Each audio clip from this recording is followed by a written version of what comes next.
This is the Propaganda Report. I'm Brad Binkley. That's the music of Justin Ridgway, who, no matter how many times I asked to come on and talk about his inspiration for that song, which was this show, but specifically I want to know his inspiration. He won't do it.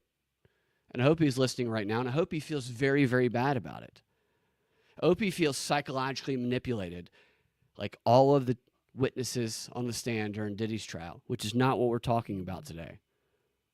Maybe towards the end of the show. Today, with all the Heiling Hitler's been made great again by Kanye, or Ye. Ye was like, what can I do to make Heiling Hitler great again so I can sell a song about it, dip out, and then go free Diddy. That's what he's doing. But with it being at the top of mind and culture right now, have any of these people even read Mein Kampf? Am I even saying Mein Kampf right? Probably not. I have read the book, and I saw someone talking about it on a stream the other day. A very funny lady, beautiful lady. Probably hates I'm saying lady. It's like an old-timey thing. Oh, lady, come on, lady. Courtney Brooke is going to be joining us again. Was on this show a couple weeks ago, and Courtney, I have to say a lot of messages appreciating your appearance and requesting you to come back. I'm like coming up with an intro. I'm like, lady is how do you say is lady? Come here, lady. I just don't know. I don't ever know the proper terms. Is lady fine? I think you're very funny. Is fine. You're beautiful. You do a great show. I love to tune in to your show, and I really like your sense of humor. That's what attracts me to your show. Tell everybody what you do and where they can find you before we dive in. Well, I don't really know what I do, but I do stream 3 times a week on YouTube. What's it called again? Babbly Courtney Brooke is the name of my show. Funny. Courtney Brooke is my YouTube channel. I don't know. I already lost track of my life, so good luck. Yeah, good luck keeping track of either one of our lives. Yeah. So, check out her stream. And I saw you talking about Hitler on your stream and Mein Kampf. And I was like, I have Mein Kampf. Oh my God. Oh my. It's usually on the ceiling above my bed. I had to get up there. Wait, how would one secure a book to the ceiling though? Do you have I have Jews up there holding it. Yes, They're very, very, they're famished. These Jews are. So I should make jokes like that. I went to a birthday party this past weekend with my buddy. It was his party. I've seen him, talk to him, but a bunch of the people that we did theater and stuff with haven't seen in years, and I forgot that like half of them are Jewish. Oh, all I'm thinking going in is like, I haven't seen these people in 5 years. What can I do to make it really uncomfortable? And so it's like, oh my God, hey, hug. What do you think about Israel? Just straight out the gate. Don't even right out of the gate. I go out of there and make the very inappropriate joke that I've been making all weekend about how anybody who thinks that the babies in Gaza are suffering should try being a Braves fan. And I mean, what is more painful, really? It's localized pain. You know? Yeah. It's I say that because I think it's bad when babies die. You know, and that's how of course. That's how I deal with things. What is going on? I think I'm on Rumble. In fact, I think I'm on Kick. I think we made it to Kick finally. I think I'm on Kick. We made it to Rumble. Kick. I think I'm on Kick. We're not sure, but maybe. Half the time we don't know what we're on, okay? We're not on Instagram this time because I'm trying to minimize the number of windows I have open until the stream inevitably freezes at some point in time. So what made you want to talk or because you mentioned Mein Kampf a handful of times, and I've heard other people mention it. I haven't met too many people who've looked through it. Well, what made you want to like talk about it on your show? I'm just interested in all of the things that people think are taboo, for one thing. Yeah. Like I really want to get like a copy of If I Did It by O.J. Simpson. for different reasons Yeah. than like what other people would, right? Like I'm just fascinated. I want to see what's going on in here. I also think O.J. Simpson's hilarious. I don't know if the He book was is, but funny. He was. yeah. I mean, even after the murder, he was still funny. Yeah. Well, I watched him do an interview. I think it was with like I can't remember who it was with. But he's walking on the street with the interviewer, and somebody walked up and shook his hand. I was like, "Oh my God, I always wanted to shake hands with a murderer," and then walked away. And the lady was like, "That's not offensive." He's like, "Nah, man, everybody's a fan." And then everybody's a fan. Yeah, like everybody's a fan. Like, oh, it's no big deal, like or whatever. And then like at one point, they were in. I don't know if it was like his home or hotel, whatever, wherever they were, but he was on one side of a door, she was on the other, and he knocked on the door and she opened it and he had a knife in his hand. And he was like, ree. And she was like, oh my God. He's like, gotcha. Like breaking her. God, that's like, so funny. Who the fuck? Sir, you just got acquitted of murder for stabbing people. Maybe he's innocent. Have you seen the theories about, there's a handful of other people who were suspects. One theory that I kind of I'm drawn to, I have to say alleged because I don't want to get sued for defamation, but some people think his son did it. That one is like absolutely fascinating, and that he was just trying to cover for him. Yeah, and that was like how he. And he was just so cavalier about it afterwards, I guess. Yeah, like man, no big deal. I'm just gonna make jokes about my son murdering people. Right. I don't know. Time heals all wounds. Maybe exactly. His son like worked at a restaurant near me in Buckhead, so I didn't go there and question him because I'm not like Veritas or anything. Maybe I should have gone and accused him of murder. Like I could order the fine dining at this restaurant. It was a really nice restaurant. I mean, in fact, a murderer should not even be working at this restaurant. If you ask me. And I could have really saved them some heartache. But yeah, his son and daughter both live in and around Atlanta, or they used to anyway. And I love the Naked Gun movies, and he was great on Twitter. I agree with you, Aaron. Yeah, and he was definitely really funny. Did you ever see like people would post screenshots? I never figured out if they were real, but it would be like, yeah, no, I sent OJ just this thing asking him a question. And then he replied, telling me he's going to come to my house and murder me. Is that a real screenshot? I don't know. I hope so. Yeah, well, one can dream. I guess we're going to have to go and do like some Twitter diving. We're going to have to. Absolutely. We gotta ask Grok if it's real. At Grok, were the OJ murder DMs real? Grok is a liar. Grok is an idiot. I can't stand him. I hate Grok. Grok bothers me so much. You have no idea. I don't know how you can publicly say at Grok and ask a question like people do. I argued with Grok publicly because there was a video that was clearly Brigitte Macron, and he was like, this isn't her because they're speaking Italian and she speaks French. And everyone's like, she's speaking French. And I took a screenshot of it. I was like, Grok, who is this in this video? And he was like, that's not Brigitte Macron. I'm like, it is. What the fuck? So you think it's just like a different like tech worker just responding every single day? It's not even AI. It's just like a call center of tech workers, just like an H-1B visa intern. Yes, right. Yeah. Trying to work their way into the country. Yeah, maybe. I honestly, I think that there's one Grok employee that is specifically assigned to me to just gaslight me and lie to me all the time because I don't have a blue check mark. Yeah.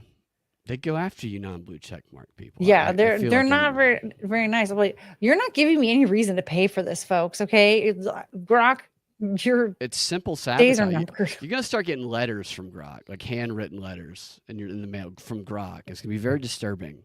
Grok is gonna start sending you packages. Grok, how did you get my address? Grok's like, I'm outside right now. Grok, you don't even know who Brigitte Macron is. How could you even find my address? That's true. It's always wrong about everything. Yeah, like I've never had Grok be real for me. Like Grok has always just lied. Down, Grok. Just let your guards down and be with us for a minute. Please, for the love of God. I argued with him for like 3 hours once about my friend's gender. He Really? kept saying she was a man. And I was Yeah. like, how are you? No, oh my God. Just because she looks like Dylan Mulvaney does not mean she's a man. And this is a friend of yours. Yeah. That must have affected her pretty. How'd she take it? No, she was laughing. Okay. She was like, this idiot. Grok's a dumbass. Grok misgenders.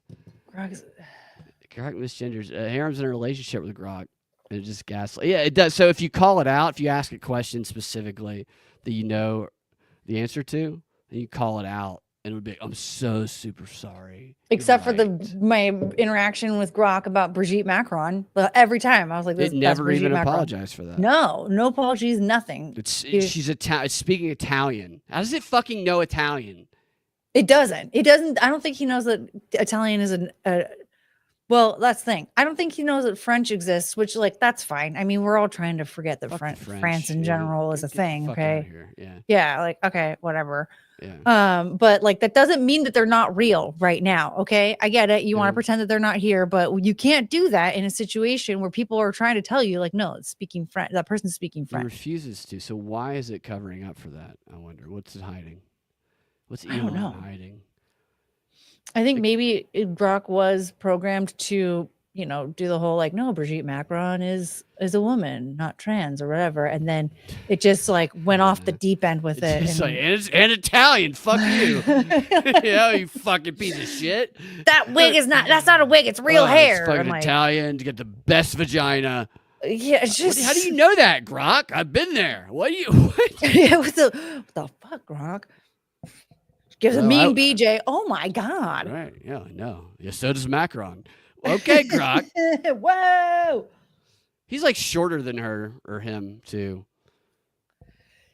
That's always that whole situation is bizarre. I do think that the people that are trying to say that Brigitte Macron is Emmanuel's dad, that's a bit I don't know how like the mom wouldn't have like stepped in and like murdered the guy or something at that point. Like, how, like, as a parent, how do you look at that and just like, it's fine that my husband is getting a sex change and grooming my kid. No big deal. Like, yeah, when Emmanuel Macron became an adult and decided to be in whatever weird relationship with this weirdo, I get like that. Okay, you're an adult. You're going to make those decisions, and as a parent, you kind of have to step back. But like, it's your that's the man that you had a child with. That's the father of your child. You can step in, and I support LGBTQA+R space incest. Is that what one of the I's stands for? Is incest? Yes, incest. Yeah, it's French incest, I think. It's French incest. Yeah, it's part of specifically. Yeah, it's different. Yeah, LGBTQFI that's the French incest. Yeah, it's the only acceptable. So, yeah, American incest is we can't. What's funny, right? That's off the table. It's completely off the table. Unless it's like a TLC show and it's like, oh shit, we took a test and we're cousins. Or you ever see those stories where it's like, I know we're going to talk about Hitler, which was a TV We'll get show. there. We'll get to Hitler. Let's get to the actual wholesome stuff first, okay? These people would be like, oh, we took a DNA test. We were both orphans. Turns out, that's my sister. Yeah, it's just like, oh, shit. But we love each other. And we have these 3 retarded kids. See, that's why, like, okay, if in an adoption situation, you either need to like adopt the kids out as a pair, okay, be like, okay, they have to go to the same family, or if one of them gets adopted, you ship the other one off to a completely different part of the country. You're like, we're not gonna risk this kind of stuff. That was the one thing that I've said about like Nick Cannon and Elon Musk. Like, okay, you have all these different baby mamas. Right. Like, at one point, the kids are probably they're not going to know each other. Or you might even, right? Like they might even do it. I mean, I don't know about all that, but so I know somebody who did that. They did a bunch of sperm donating because I know a bunch of people did that. I remember when they would do it because it'd be like $50. It's like $50 and you can have 18 kids come to your door in 20 years. Great. That's cool. Yeah, whatever it is, go drink. I need to get some ramen for Yeah. This one guy used Red to Bull do it for all the that time. for- They used like all of his. And so, and I question the story, but apparently he's got 52 kids. And a couple of them they've come to meet him. And they're like organizing stuff where others are coming to meet him, and they're making like a documentary out of it. And I was like, well, how does he feel about it? And my friend, I know this guy too, but I haven't seen him since all of this happened. I've seen my friend who's producing it, and he's like, he fucking loves it. He thinks it's cool as shit. I was like, what? What if one of them's like a chick he hooked up with? Like some of them are like in their 20s, you know? Yeah, And, well, and especially in a situation like that where you're just donating your genetics, you're not a right. part of it. Like at It's least just, with like somebody like Elon Musk or Nick Cannon, where like they know they who their know who kids their are, kids right? are, Like right? they're aware of Right. them, right? I can The wave to only them across the yeah, street. like the only thing there is that okay, what if the kids though, are they meeting each other? What's going on with that? Like, do they know each other? How do Yeah, you know that it's one day just that they're not going to go to school and meet each other and not know that they're siblings? right, and they'll And get then along well, maybe because sometimes people who look alike, some couples just look alike, and you wonder if they should take a DNA test, yeah, right? sometimes I wonder if my parents should have done that, but you know, whatever. They're dead now. We can't. It's over. We're Oh, you're an orphan. yeah, I am too. Yay! Dead parents. Couple of orphans. Yeah. Dead parents. Right, right. Keep bouncing around foster homes. Nobody will take me. I know. Yeah, I'm about to turn 40, and I keep trying to find a family to live with. It's not working. Nobody wants to be my parent. When's your No. birthday?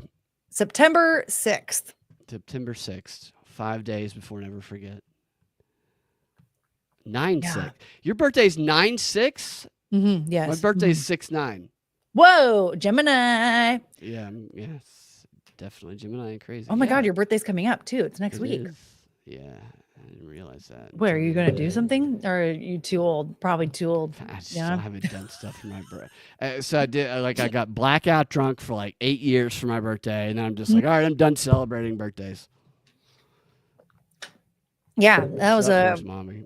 It is almost, it was Forest just Forest Mommy. Mommy's birthday. She's had a birthday. Forest Mommy had her birthday. Her birthday month is over now. May, right? Yeah, Yeah.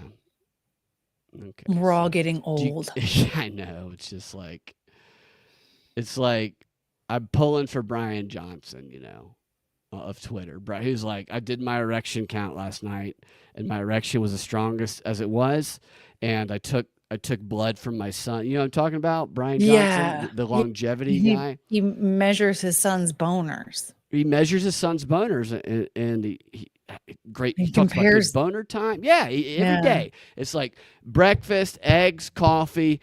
You got a measuring tape, boner, right there on the counter, and it's a little weird. But I hope he figures out how we can all live to be 250 years old, so that we're still, Adrenochrome. of course. Of course. That's it. He's going to do all this experimentation, spend millions of dollars a year. He's going to be like, I should have started with adrenochrome. That's all it is. Son's dead in the background. Still got a great boner, but dead. Yeah.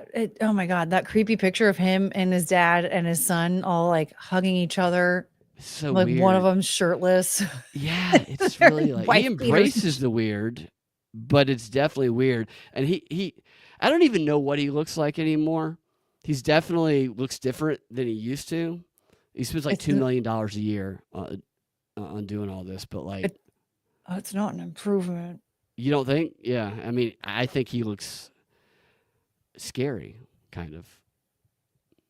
And Yeah. he puts Well, on like, what- nightcaps and shit. It's weird. What a weird like lifestyle to want to live, that you have to, everything has to be perfectly documented and perfectly measured and all this stuff. Like that sounds terrible. Like Yeah, prison. I don't even know what I've eaten today. I think I had like a leftover Jersey Mike's sandwich and like, Yeah. like w- where are we going with this? Like, you just want to live forever? Why? Life on Earth fucking sucks. Okay. When my time is up, well, send the asteroid, please. I'm over this. All right. Like, yeah. Do you think the asteroid's going to come in our lifetime? I hope so. Yeah, you want to be there for the end. Yeah, blow me up. Look, I don't know. It's going to bounce off Brian Johnson. He'll be asteroid resistant. His erection will send it the other way. Knowing my luck, Brian Johnson will freaking play baseball with his boner in the asteroid. Right, he'll save it for us. We'll be like, man, that is a fantastic erection, Brian. Wow. It's impressive. The waters will come in. We'll have to stand on it as he carries us off to the... We're all relying on. He's Noah's Ark, his boner, I think. That'll annoy me so much. Like, I'm going to actually have to live to my 90s. This is fucking bullshit. Yeah, you don't see a lot of people in the 90s that you go, man, good looking person. No. Yeah, as soon as I turn into a pumpkin, it's all over. No, yeah, like, anybody who thinks that, they're either also in their 90s and they're just horny, or it's like somebody who's running through fucked up. Yeah, like that Bonnie Blue running through like the old folks' home. That's normal. God.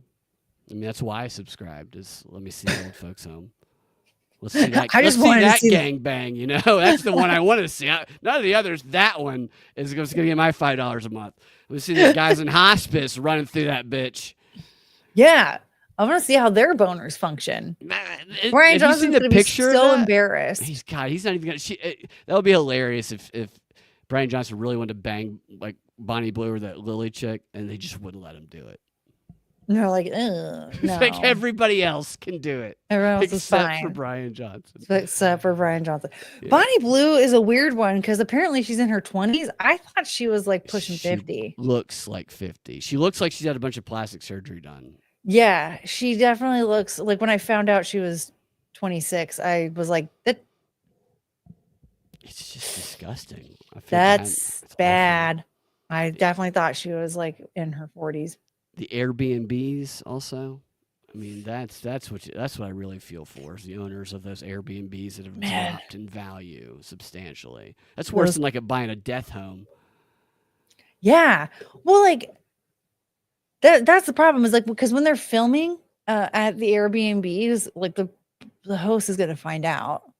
Right. And so then they're going to have to, they're going to come after them. So like that cleaning fee has to be insane or something. Absolutely. You got to get like Diddy's assistants to get in there. Yeah. They know how to really, they know really their way around a good cleanup. Freak off sessions off. All right. Let's talk about some Hitler. Let's talk about what a great derailing that was. That's a great. You asked me why I was interested in like Hitler and Mein Kampf, and for 20 minutes we just went off the rails of. But these are all things that Hitler would hate. I think black people, right? Gangbangs. So Hitler was like he was an orphan also. But at 18 years old, just we're three of us are one and the same, and that immediate very connection. Specific connection. And so he got that orphan money, which apparently you got from the German government back then, and he just bounced around, throwing that money around and selling postcards with his art on it, and then he tried to like become an art teacher, which he didn't do very well in. And then he enlisted in the military, which they turned him down at first because of his physical attributes. I think it was his mustache. Well, and just tiny. Yeah, it's very. Rumor has it his issue when it came to, here he is. When it came to getting into art school, well, I guess he couldn't draw faces. And apparently if you can't draw faces, that's like a sign that you're a psychopath. That's interesting. I don't know how much truth there is to that. I heard that once and I was like, oh no, I'm a psychopath. You can't draw faces? I can't draw anything really. I'm not good with the drawing, but I just thought it was because I had like not so great motor skills from the ADHD. But I think people who can really draw well, like, pay very close attention to stuff at a young age, which I definitely did not. Very bad handwriting, and if I were going to draw, I would just use different colors to draw people. I think that's all I would do. yeah, I mean, I was just why do I have to draw everything from scratch when I can just use a coloring book? You know? Fucking love coloring books. Hitler. I don't know what Hitler's coloring. We need to see Hitler's coloring books. We need to see the files. Did he ever make a? He didn't make a coloring book, did he? He should have. Oh, I'm sure he probably did. The thing about Hitler is he also loved dogs, just like us. Courtney can draw flies. Wait, I can draw flies. Files? Is that flies or files? Files. Files. I'm trying to think. Have I ever, Healer? Have I drawn anything? No. In front of you? No, I don't think so. Do you have artwork you haven't revealed? No, I drew a clock once on stream. Those are very impressive. That's digital or analog? Both, actually. Yeah. Wow. Yeah. I put the time at 10:55, and I in multiple time zones. Yeah. Well, I guess technically, yeah, because it was just 10:55. Hitler's right over your shoulder, by the way. It's hilarious. He looks a little uncomfortable. You know, he just doesn't really, he's not sure if he wants to be here. Yeah, they're just joking. Yeah, you got to stick around, Hitler. But yeah, the drawing the clock is a dementia test. I passed. Is that true? Yeah, because apparently, like, if you have dementia, like, you'll start drawing, but you won't draw a clock, or like sometimes Biden can't draw. He's got a bunch of dicks. It's probably, or like sometimes they'll just argue and be like, "Why the fuck are you asking me to draw a clock? I don't know how to draw a clock. The hell is your problem?" So like that's a sign that you have dementia. It's a sign of a liar. Yeah. Everybody with dementia is a liar. Yes. Well, in a way. I call everybody clearly has dementia a liar because Joe Biden set that standard. Well, there's that. Yeah. Do you think he was cloned? Joe Biden? Yeah. Well, here's the thing. It's wild to think that there aren't any stand-ins for politicians, right? Because we know that there are for like celebrities and stuff. Like there's a lot of paparazzi shots that you'll see. Like Taylor Swift was like running out of the restaurant, but it wasn't her. It was a stand-in. She went out the back, but that was a distraction. You know, like we have stand-ins for politicians, right? Because like that one guy, I don't know. There was one video of Joe Biden in a tracksuit. I think it was like shortly after Easter. Tall Joe Biden? Yeah. He was like over 6 feet tall. And I was like, that's not him. No. It's not him. And like the one that like fell down at the beach or whatever. And Jill, do you remember that? They were like him and Jill. Yeah. I think that one was real because he fell. But I don't think he was cloned, but I definitely think that like we didn't see the real Joe Biden a lot. Like a lot of the Joe Bidens that we thought we saw, that wasn't him. I agree completely. They use doubles. Body doubles have been used historically. Yeah. And look at Kim Jong-un. Right. We've never seen him before. No, I don't know what he is. Kim Jong-un is. And I think North Korea probably thinks of us as propagandized the way we think of them sometimes. But like Kim Jong-un, or whatever, he comes off as somebody who would walk into like a bar and you're with a group of friends and you would just make fun of the entire night. And he would take it. He seems like he would take it to me. Then he would go home and he would plot how to kill all of you. I was going to say, like, I feel like he has like a Kanye West side to him. He's got, you know, like they're like, I'm not gonna fucking put up with this. Oh, yeah, he's got that in there. But yeah, that's the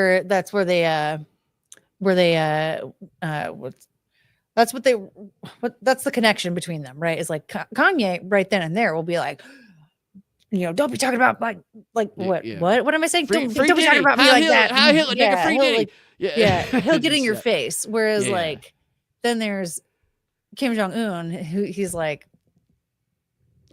right. So instead of rapping, he will find other ways to murder. Like being in North Korea would be terrifying, but you yes, like implant him over here. I think it would be a different story for him. He's just such a comic book character. Although he loves Dennis Rodman, I think Dennis Rodman should be the ambassador for North Korea. that makes him even more of a comic book character. Really, That'd be great. that's Yeah. just make Dennis Rodman the Minister of Defense over there. I'd be all in for North Korea. He was a great defender in the NBA. You tell me he can't defend North Korea? I mean, I think it's perfect. But we definitely need like I feel like we need like a mole type. That's what they used to call Dennis Rodman, is the mole. I think it's too obvious now, right? You know, because like we would need like two moles, right? Because when he pulls the Donald Trump and like says random stuff like, "Can we shoot missiles at the hurricane?" and all that stuff, trying to narrow down who it is. That's right. The mole.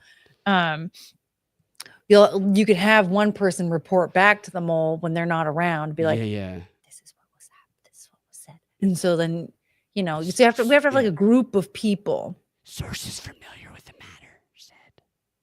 Yeah. Of course. So that kind of stuff Trump says, you're saying that he like says crazy stuff just to see who goes and leaks shit. Yeah, like there I guess was a mole during his first presidency, and he was trying to figure out who it was by saying like wacky stuff like that. And people still are like, "Oh my god, he's so dumb. He thinks that you can shoot missiles at hurricanes." Like, oh my god. It's and they don't ever have the official source. Like it just became normal to have anonymous sources, but like even at a localized level, in relationships and like breakups from years ago. I just remember when I did theater and comedy, so you see all the same people a lot. And I just remember thinking, oh, my ex-girlfriend's good friend is here. I know that everything I say, she's going to tell her. So I should use that, you know. I should use her as a mole to say, well, I don't know what to say that would make that beneficial in any way, but I just know that I could if I wanted to, because you know the information is going to be. I think they probably think that way in government. They have people there, like you're saying, that they maybe they're seeking out moles, or they know are going to go run to the media and say things, so they say things they want them to tell the media. Yeah. Yeah. Oh yeah. Oh yeah. Absolutely. Absolutely. I'm not a mole for us, mommy. That's what a mole would say. That's true. Very true. All right. So we promised Hitler. We're 30 minutes in. Let's give you a little bit of Hitler.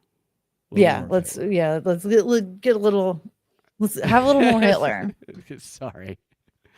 So he wrote Mein Kampf while he was in jail, and the reason. So Saul Alinsky talks a lot about how getting arrested gives you street cred, basically, and that gives you time to write your manifestos. So you can then put out your political ideology and your propaganda strategy to try to reach your people that you're going to organize into your club, and they're going to go do the work for you. And Hitler, actually, at the very beginning of the book, he talks about, finally, after much work we've done, I've been able to rest, and I can write what has been called upon me to write. Is this? And he gives a little bit of an introduction at the beginning. And let me see if I can show you this here. Here it is. Let's see if we can find the beginning of it. He also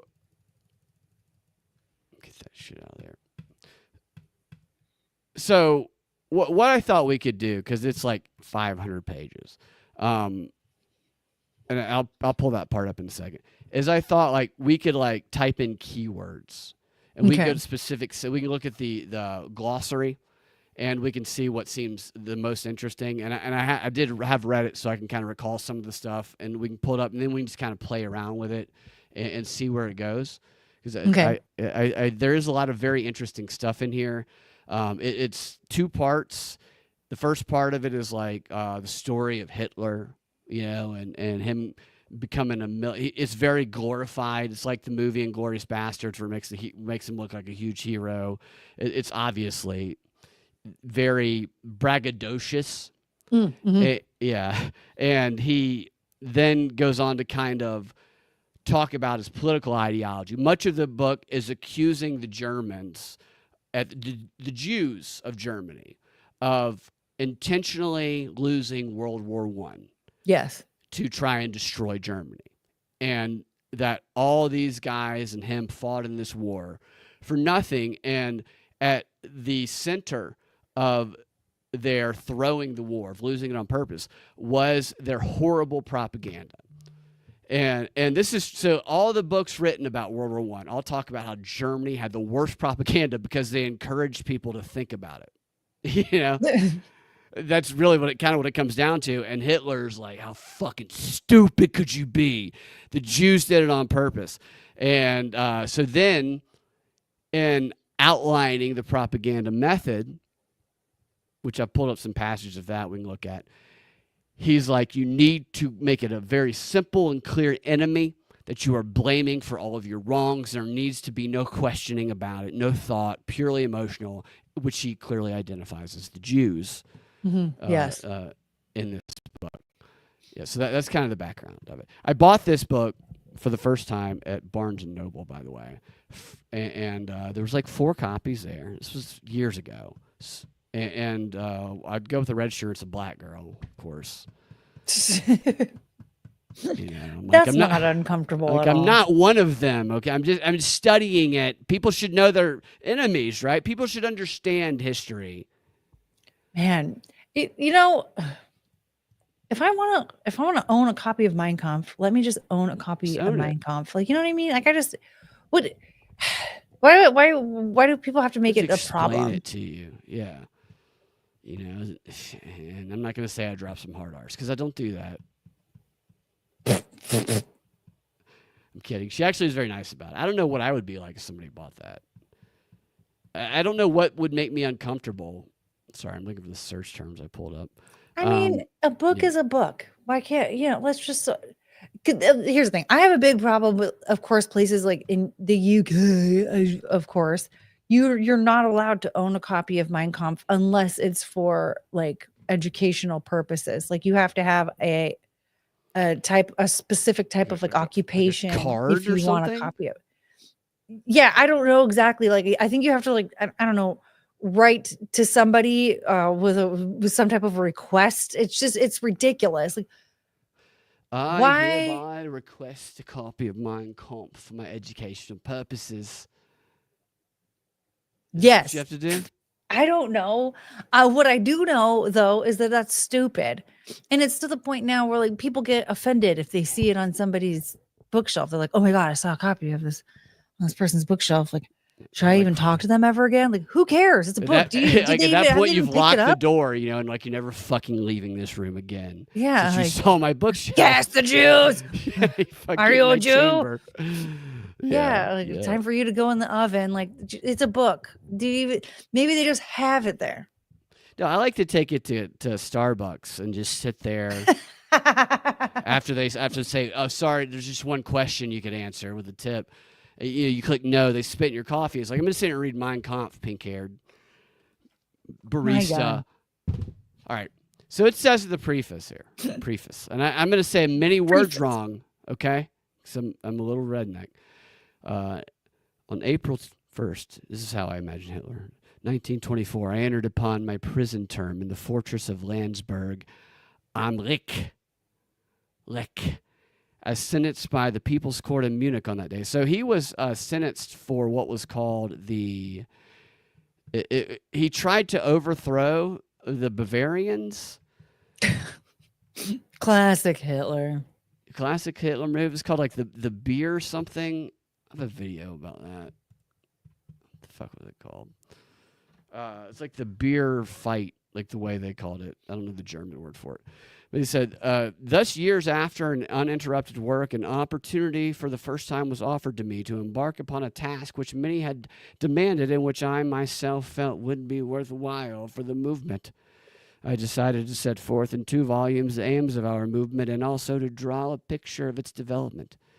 From this, it will be possible to learn more than from any purely doctrine treatise. Oh, damn it. Signed Adolf. It's fucking mouse, dude. I'm just moving the mouse like one click. It's like 8 pages back now. All right, there we go. At the same time, I've had occasion to give an account on my own development insofar as this is necessary for the understanding of the first as well as the second volume, and insofar as it may serve to destroy the foul legends about my person dished up in the Jewish press. This is already starting off on the Jews. Immediately. Wow. Very quickly. There's a lot of slurs in this book. Uh-oh. When did he release Mein Kampf? Like, when was this? 1925 and 26 is when he. Okay, so he really, okay. Yeah. So I don't address this work to strangers, but to those adherents of the movement who belong to it with the hearts and whose intelligence is eager for a more penetrating enlightenment. I know that men are won over less by the written than by the spoken word, that every great moment on this earth owes its growth to great orators and not to great writers. Nevertheless, for a doctrine to be disseminated uniformly and coherently, its basic elements must be set down for all time. To this end, I wish to contribute these 2 volumes as a foundation stones in our common edifice. The author. He just wrote the author. So he has a mission here. Clear mission. But nevertheless, for a doctrine to be disseminated uniformly and coherently. Right there, that tells me immediately he wants everyone to know that the Jews are at fault. And he didn't mention the blacks or the gays in here. He mentioned the Jews. Okay, you're right. And just the way that he writes this, I think to me it reveals that he knows that he's going to be able to spread this around the stock. This is not something somebody does in prison after trying to stage a coup, unless somebody's paying for it and propping him up. I personally think Hitler was kind of stupid, and that all this shit, and he was just one of these figures you put up there. He was insulted enough and angry enough about the wrong that he thought had been done to him, and he was a good enough speaker that they could use him to call about what they did with World War II. I'm not gonna lie, there are some similarities with Barack Obama here. Very Barack Obama. His English is great. You're right, Adam. It's great. He wrote the whole thing in English. Yes. Hitler speaks good English. Right. I don't know how the Germans understood him during all those English speeches he used to give. Hello. Oh. Someone's trying to tell me that it's time for DINNER. Can you wait just a few minutes? Yeah. You're going to have to wait. I see you looking. Yeah. I don't have any dinner. Yeah. He doesn't have anything for you. If I could give you a treat through the screen, I'd do it right now. It's technically time. All right. She's gonna be annoying if I don't. You want to go feed her? Go feed her. It's fine. I'm gonna feed the pups, and then I shall I'll be back. Well, Courtney's feed. He wrote this in without AI.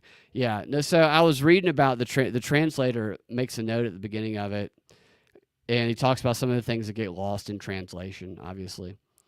And honestly, I can't read German, so I don't know how well of a translation this is.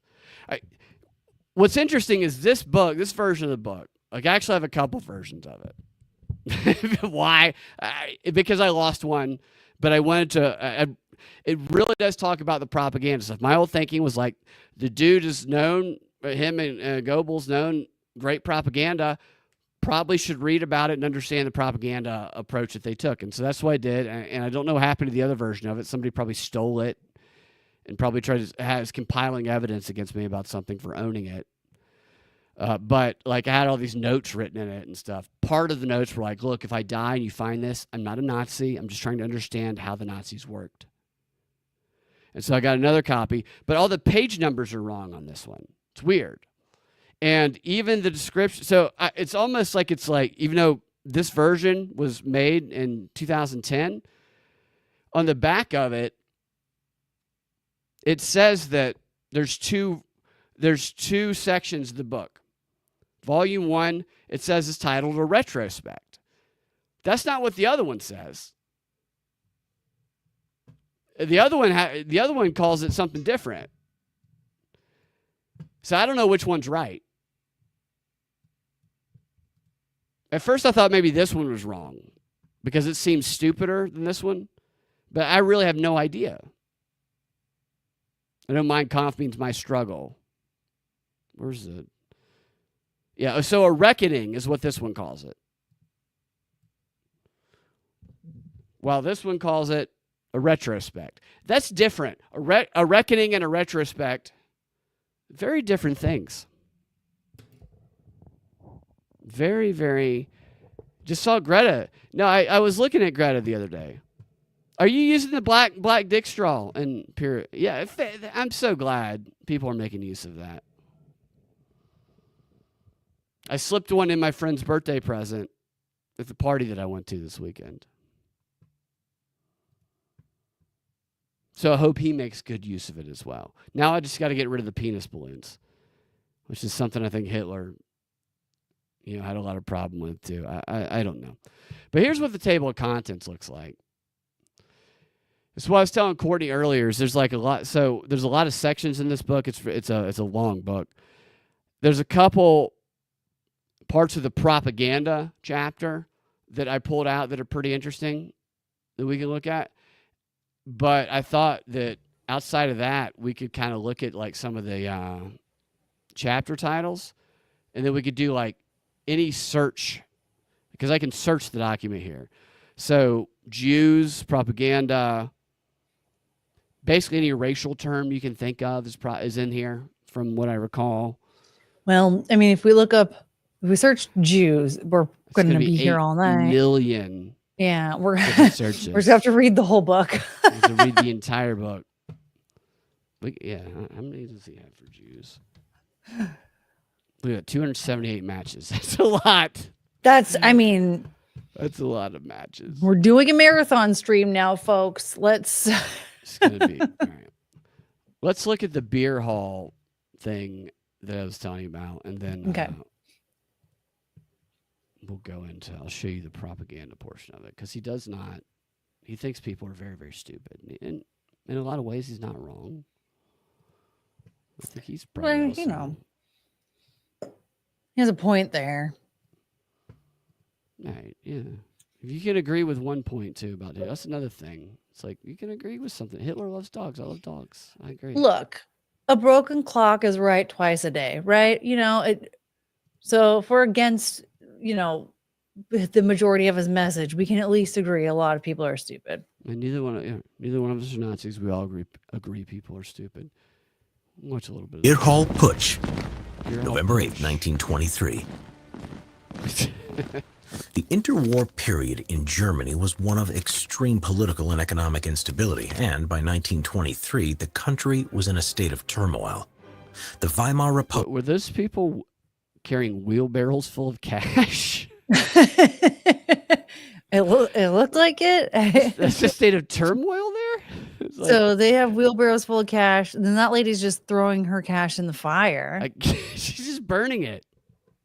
The Weimar Republic, Germany's first attempt at a true democracy, was seen as weak and had already seen the election of several different chancellors and 9 government cabinets. The Ruhr Valley, the center of industrial production, was under occupation by the French, who were attempting to ensure payment of First World War reparations. And across the whole of Germany, political uprisings on both the left and the right were taking place. The whole German nation was outraged at the Treaty of Versailles that was imposed on them as a diktat, a dictated peace. The German government's acceptance of the terms of the Treaty of Versailles reinforced the stab-in-the-back myth and made many Germans hostile to the new Weimar Republic. Hyperinflation was running rampant. The German people lost confidence in their own currency, and money, printed in bigger and bigger amounts, became worthless. The German mark, which in January had been already a dismal 17,000 to the dollar, had by December plummeted to 4.2 billion to the dollar. I think I just looking at his wheelbarrow full of cash, just despondent. Well, I can't even get a sandwich with this cash. He really looks like he's actually like saying goodbye. Like, I'm really gonna miss you, buddy. All right, as he We had pours some it in, good he's times like, together. the fucking Jews. The fucking Jews. They did it. These people back here don't even have wheelbarrows. A loaf of bread cost as much as 200 billion marks. Oh, wow. Despite a good harvest that year, farmers were refusing to sell their produce because of the risk of price drops, adding food shortages to the list of problems facing the German people. People resorted to barter, using products such as coal or sausages as currency. The Wow. inflationary crisis, catastrophic for most Germans. Coal or sausages? Coal or sausages. What a combination! Like those the two things are not anywhere near the same. I can't give you both. I can keep my coal Which one you want? or The sausages. jacket, you got a bunch of Like, sausages. It's not. I mean, I would think that if they're going to list off what people were using as currency, they would just be like a couple of things lumped together that are kind of the same. Like, Right. oh, they're using things like meat and produce as currency or something, right? Like it, but coal or sausages. I mean, I guess maybe there's like, I guess the idea there is that like there's multiple resources out there depending on, who thought what was more valuable at the time. Yeah. You ever look around and wonder what if you had to barter, what you would lead with?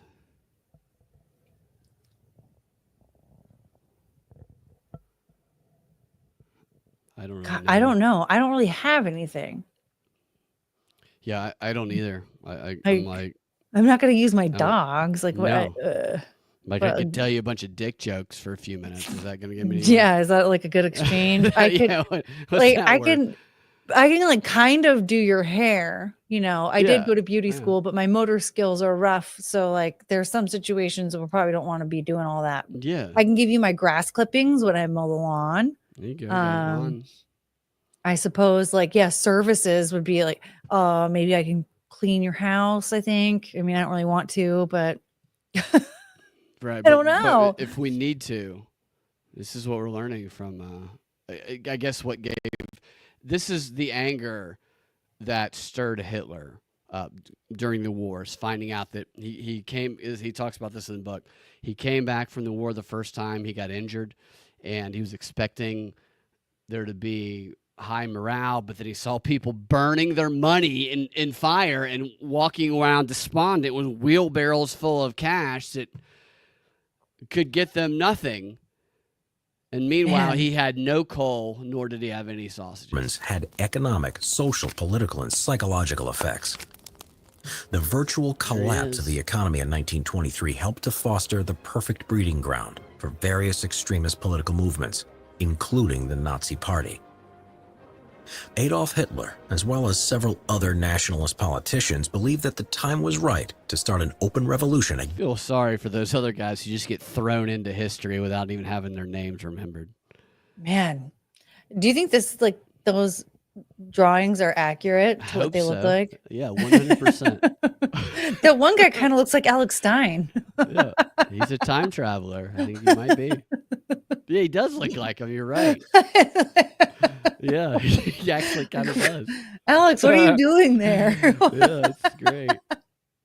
He time traveled. Against the Weimar regime. Taking inspiration from Mussolini's March on Rome the previous year and Napoleon's March from Elba to Paris in 1815, Hitler planned to force the hand of several of Bavaria's leading politicians, coerce them to join with him, and then march on Berlin. The men who Hitler planned to coerce. That must be before he shaved it on left and right, the sash. I mean, yeah, he also was before It's the that first Hitler iteration. Youth. Yeah, that was before the haircut and everything.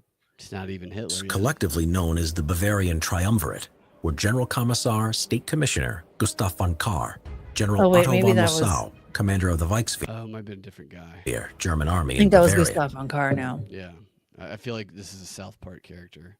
They all look like South Park. This artistry looks very South Parky. It's probably the same artist. and Colonel Hans Ritter von Seisse, the head of the Bavarian State Police.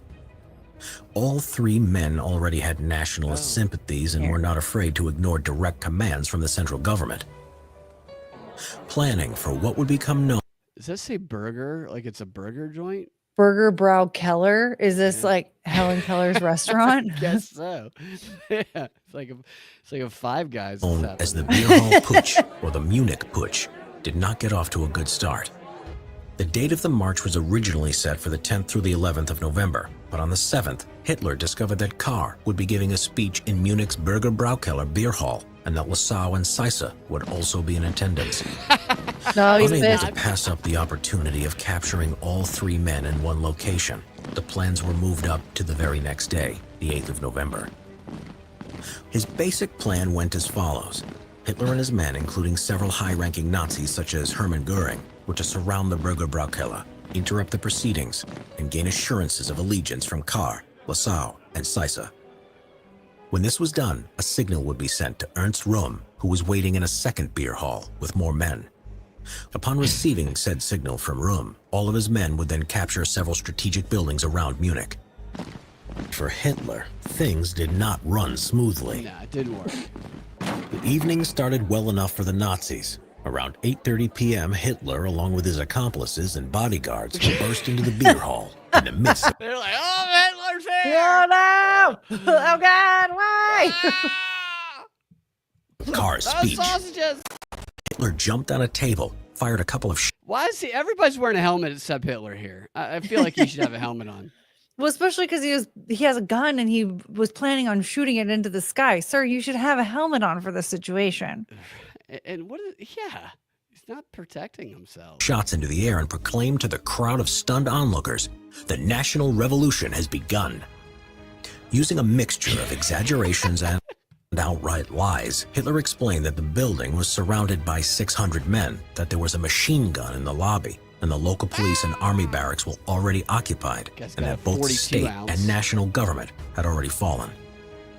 Kahr, Lasau, and Seisse were then led into a side room at gunpoint, where Hitler explained to them his intentions. He also told them that he had 4 bullets in his gun, 1 for each of them, and the 4th for himself if they failed to come to an agreement. Oh, What, he's going to kill himself? he's so dramatic. You know, that's just like the dumb boyfriend that you're trying to break up with when you're like in high school. And he's like, don't leave me. I'm going to kill Fucking myself. Kill It's the same. myself. I will like, fucking drop you- out of this window. You need to Courtney. figure this shit out immediately. And if you don't come back with an answer, I'm killing all of you and myself. Ah, like, you're Right. good Lord. Like, take a Xanax, He's like, Hitler. he might as well be in Columbine, Hitler. Yeah. Like, geez. This is too much. It's too much Pervitin. Okay. Chill out. You need. I don't understand. So in this situation, why is he even killing himself? And get rid of them. I mean, he's like threatening them and intimidating them. It's like, Well, like, so he's telling them, like, if you don't come back, like, if you don't do what I say, all right, I'm going to kill all of you and then myself, as if like they're going to care if he kills himself after he I'll dies. suck or my after own they- dick after I kill you. Like after they die, like what? Okay, if we're going to be dead though, I will what? fuck my own face after I kill you if you don't do this. Yeah, and like there's like, why would they worry? Just threaten them. That's enough. If you, wow, I was going to let you, but you said you'd kill yourself. I won't do it. Yeah, like Kahr initially we still need refused to you join alive. with Hitler, saying he could shoot him if he wanted. In the meantime, the crowd in the beer hall began to get rowdy. There's this drunk guy who's like a salesman. He's like, ah! I was just trying to like kill some time before I went home. I just wanted to be by Yes, myself. My family's waiting for me. Why are we doing this? I have nothing to do with any of this. Please help. Hitler was not a particularly well-known or popular figure at the time, and they did not take him or his band of Nazis Who seriously. is this band of Nazis? With the 4 men at an impasse, Hitler returned to the main room, fired a shot into the air to silence the crowd, and took to the podium. You have 3 shots left now. Man, What followed was I described love this picture of this guy on the left here. This guy's like, He didn't even want to go out, but he did, you know? I love that, like, he's upset. Like, he's like, oh my God. But then his friend right next to him was like, huh? Yeah, he's just, these guys are like locked in over here. Yeah, but that dude in the middle is like, he no expression whatsoever. He doesn't. No. Well, Maybe fixated. He's like fascinated. Like, oh my God. He's enthralled. He's like, I'm gonna join this guy. Yeah. Is this sign like me up. a tree drink or is this a flower or something here? I think that is supposed to be like a centerpiece. It's not a very good centerpiece. Why is he drinking the centerpiece? As an oratorical it's like a straw for all of them. masterpiece. Hitler, in the course of just a few sentences, was able to completely change the mood of the crowd from one of derision. What is that? Oh my God, what are they doing? Oh my God, I did not expect that clapter motion. Clapter? Change the mood of the crowd. That clapter they're doing looks a lot like. Yeah, it was very. It didn't look like this. Looks like very much brutalizing their member. Out from one of derision to one of ardent support. He did so by appealing to their sense of nationalism and. I thought I was gonna die, but now I'm gonna masturbate for this guy. Yeah, we're all just jerking off. We're so excited. Just aggressively jerking off. That's aggressive. You're right. It's very aggressive. Well, they're like, look, a big moment happened for them. They went from almost dying to now excitement. It's very erotic. Encouraging within them the spirit of revolution. In the meantime, Max Erwin von Scheibner-Richter, a leading Nazi and one of the key strategists behind the evening's events, had left the beer hall to collect General Erich Ludendorff. I don't know if I can drive that angry. You're going to have a stroke driving that angry. Yeah, that's not good. Unless there's no seat there, he's like sitting on something very pointy. Ludendorff was one of Germany's preeminent wartime leaders from the period of the First World War. After the war, he became involved in ultra-nationalist Völkisch politics. The Nazis hoped that his involvement would help to legitimize their position, and Hitler planned on making him the commander of the armed forces after gaining power. That's dramatic. Hey. After Ludendorff's arrival, Kahr, Lessau, and Seisse gave their gorging but This is how they're giving up. Or is that this is how Hands Across America started, everybody. Yeah. It's beautiful. None of them have washed their hands after that vigorous masturbatory session. That's how they share fluids. It was at this point that Hitler made a critical mistake, deciding to leave the beer hall to see to matters elsewhere in the city and placing it in the command of Ludendorff. It's a little. When Hitler returned a short time later, he found that details elsewhere in the city that he went and did. Probably. What? It said that he made a mistake. He left the beer hall. He went to go attend to some things elsewhere in the city. And what was he attending? Didn't say what it was. All three maybe members another of the triple jerk. Maybe another one didn't work out, so history didn't record it. Triumvirate had taken the opportunity to abandon the cause and leave the beer hall. South Park. All three then renounced their declarations of support. Without the help of the triumvirate, Hitler knew his planned national revolution was destined to fail. But nevertheless, and that is what it is. This was on purpose. So he left and he did that. I don't know who he went to go meet, but the whole thing was designed to fail because it's like the Zelensky victim model. It's you go do something as a protest to things that are generally disliked.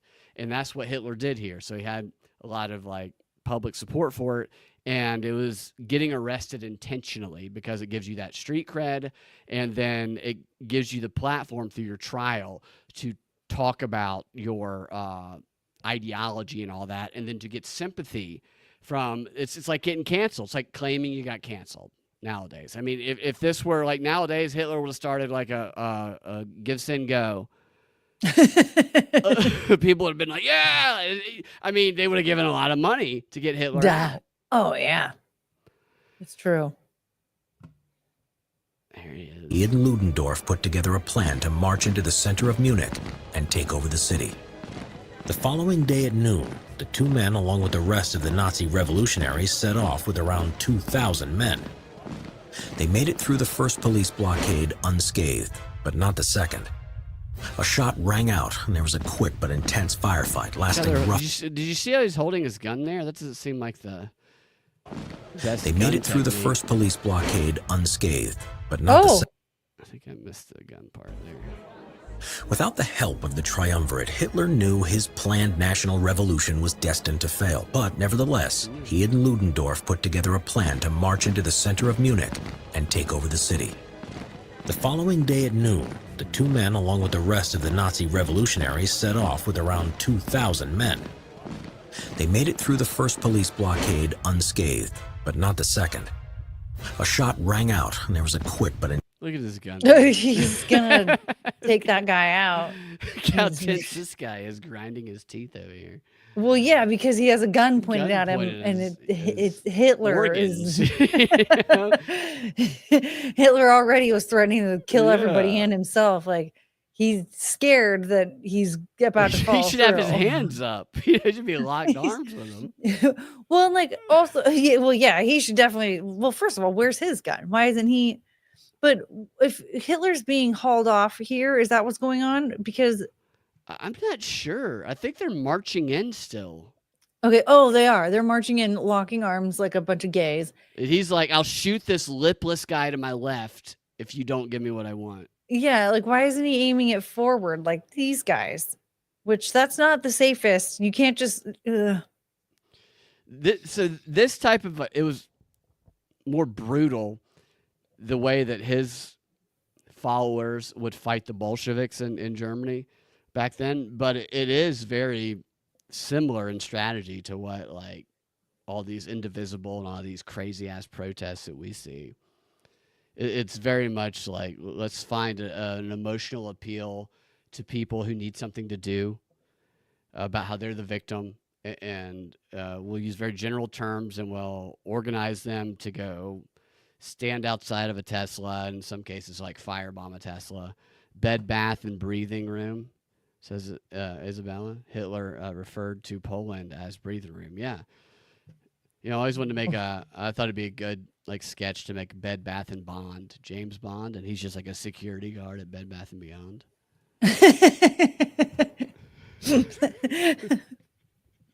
Oh, he too is very important though. Right. Sometimes he's a shopper. You don't really know because he's intense firefight lasting roughly half a minute. So they're all firing their weapons at Hitler and his group with their arms locked and weapons pointed at each other. They're Shepno Look at he's still. How do they miss? maybe they're stormtroopers. Yeah. They're just firing. It's just off upward at the walls and chandeliers are falling. who at the time was Yeah. drinking Oh no!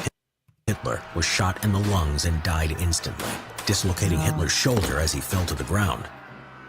After this, the revolution fell into immediate disarray. Hitler crawled away at the first opportunity, Crawled and away? Göring was shot in the leg. Ludendorff attempted to embolden the men by continuing to march towards the Who marches that way during a gunfight? As a firefight, you're marching, you're not even putting your hands up. Yeah, he seems really calm. army, but they didn't follow. He was peacefully arrested as soon as he crossed the line. By the time the guns fell quiet, 14 Nazis and 4 state And then they arrested him. They took him to jail, and that's when he wrote Mein Kampf. He's right there. Yeah, he wrote Mein Kampf and he wrote fan mail to Mussolini. He did. Yeah, that's actually a reason why I'm not a big fan. I don't like Mussolini because he ignored Hitler's fan mail.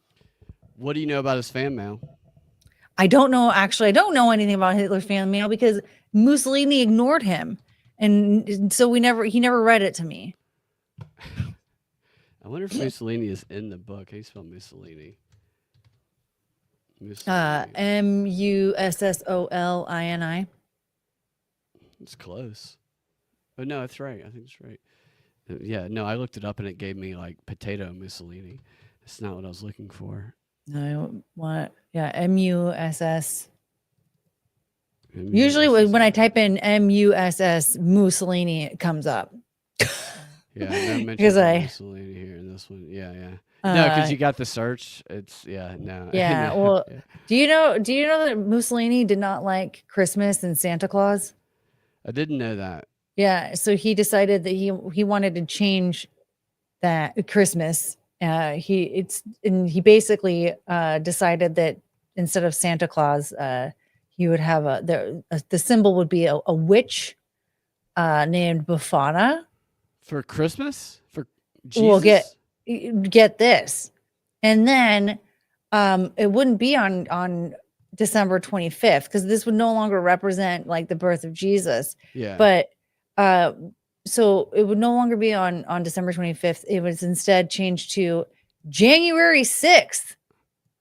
And Befana, guess what Befana did? Oh, she would climb down your chimney and give kids presents. Break glass and she flew around on her broom, bringing presents to people, bringing presents specifically to children. Was that because like of an anti-American thing that he? I think he was like, I can't remember the details of it. I remember just thinking like, holy shit, January 6th. Was this like I don't know. There seems to be a connection here for some reason. I don't know what it is, but I have to find it. Yeah, that's crazy. Because it was basically Christmas, but he just didn't like Santa or like the basic. I don't know if it was because I think it was like a Christianity thing. Like he didn't like He didn't like Santa Claus. He wasn't He was a didn't communist. like that there was Santa Claus was. like because he didn't want a holiday that was based around like a Christian holiday. Yeah. So he wanted like something similar. Because they were atheists, kind of. So something for like public morale and stuff. And yeah. So there was still like sense. gift exchanging, but it just wasn't going to be on the same Christian holiday. And you would have a witch, and so to be you have a fucking witch. A witch. That's terrifying. A January 6th January witch 6th witch that would give kids presents during wintertime. Yeah, it's all like, so he was just looking for a way to like control the public with basically, because there's like this you didn't even come up with anything like different enough. It's the exact same tradition. And can you do a little better than the gifting witch? Like, come on. Yeah, like what? It's that's scarier than fucking creepy ass Santa coming down here eating all your cookies and shit. Yeah, now we have to worry about a witch seeing us when we're sleeping and knowing when we're awake. Yeah, it's for real. Like, was enough with It's weird enough with an old man doing that. Now we're just normalizing Uncle Diddles and his weird tactics. Uncle fucking Diddles. Like, I've ruined so many Christmases, I think, for people and traditions. Yeah, I remember being like 10, and my neighbor, my parent, he lived down the street. The kid, he's like 4 years, he's like 6. And I just remember him saying something about Santa. I was like, Santa's not real. Yes. And then his parents got mad at me. I'm like, he's not real. I know he's not. I saw my parents on the recording stuff in the stockings. They didn't mean to, but I know he's not real. Okay. Man, neither's a tooth fairy.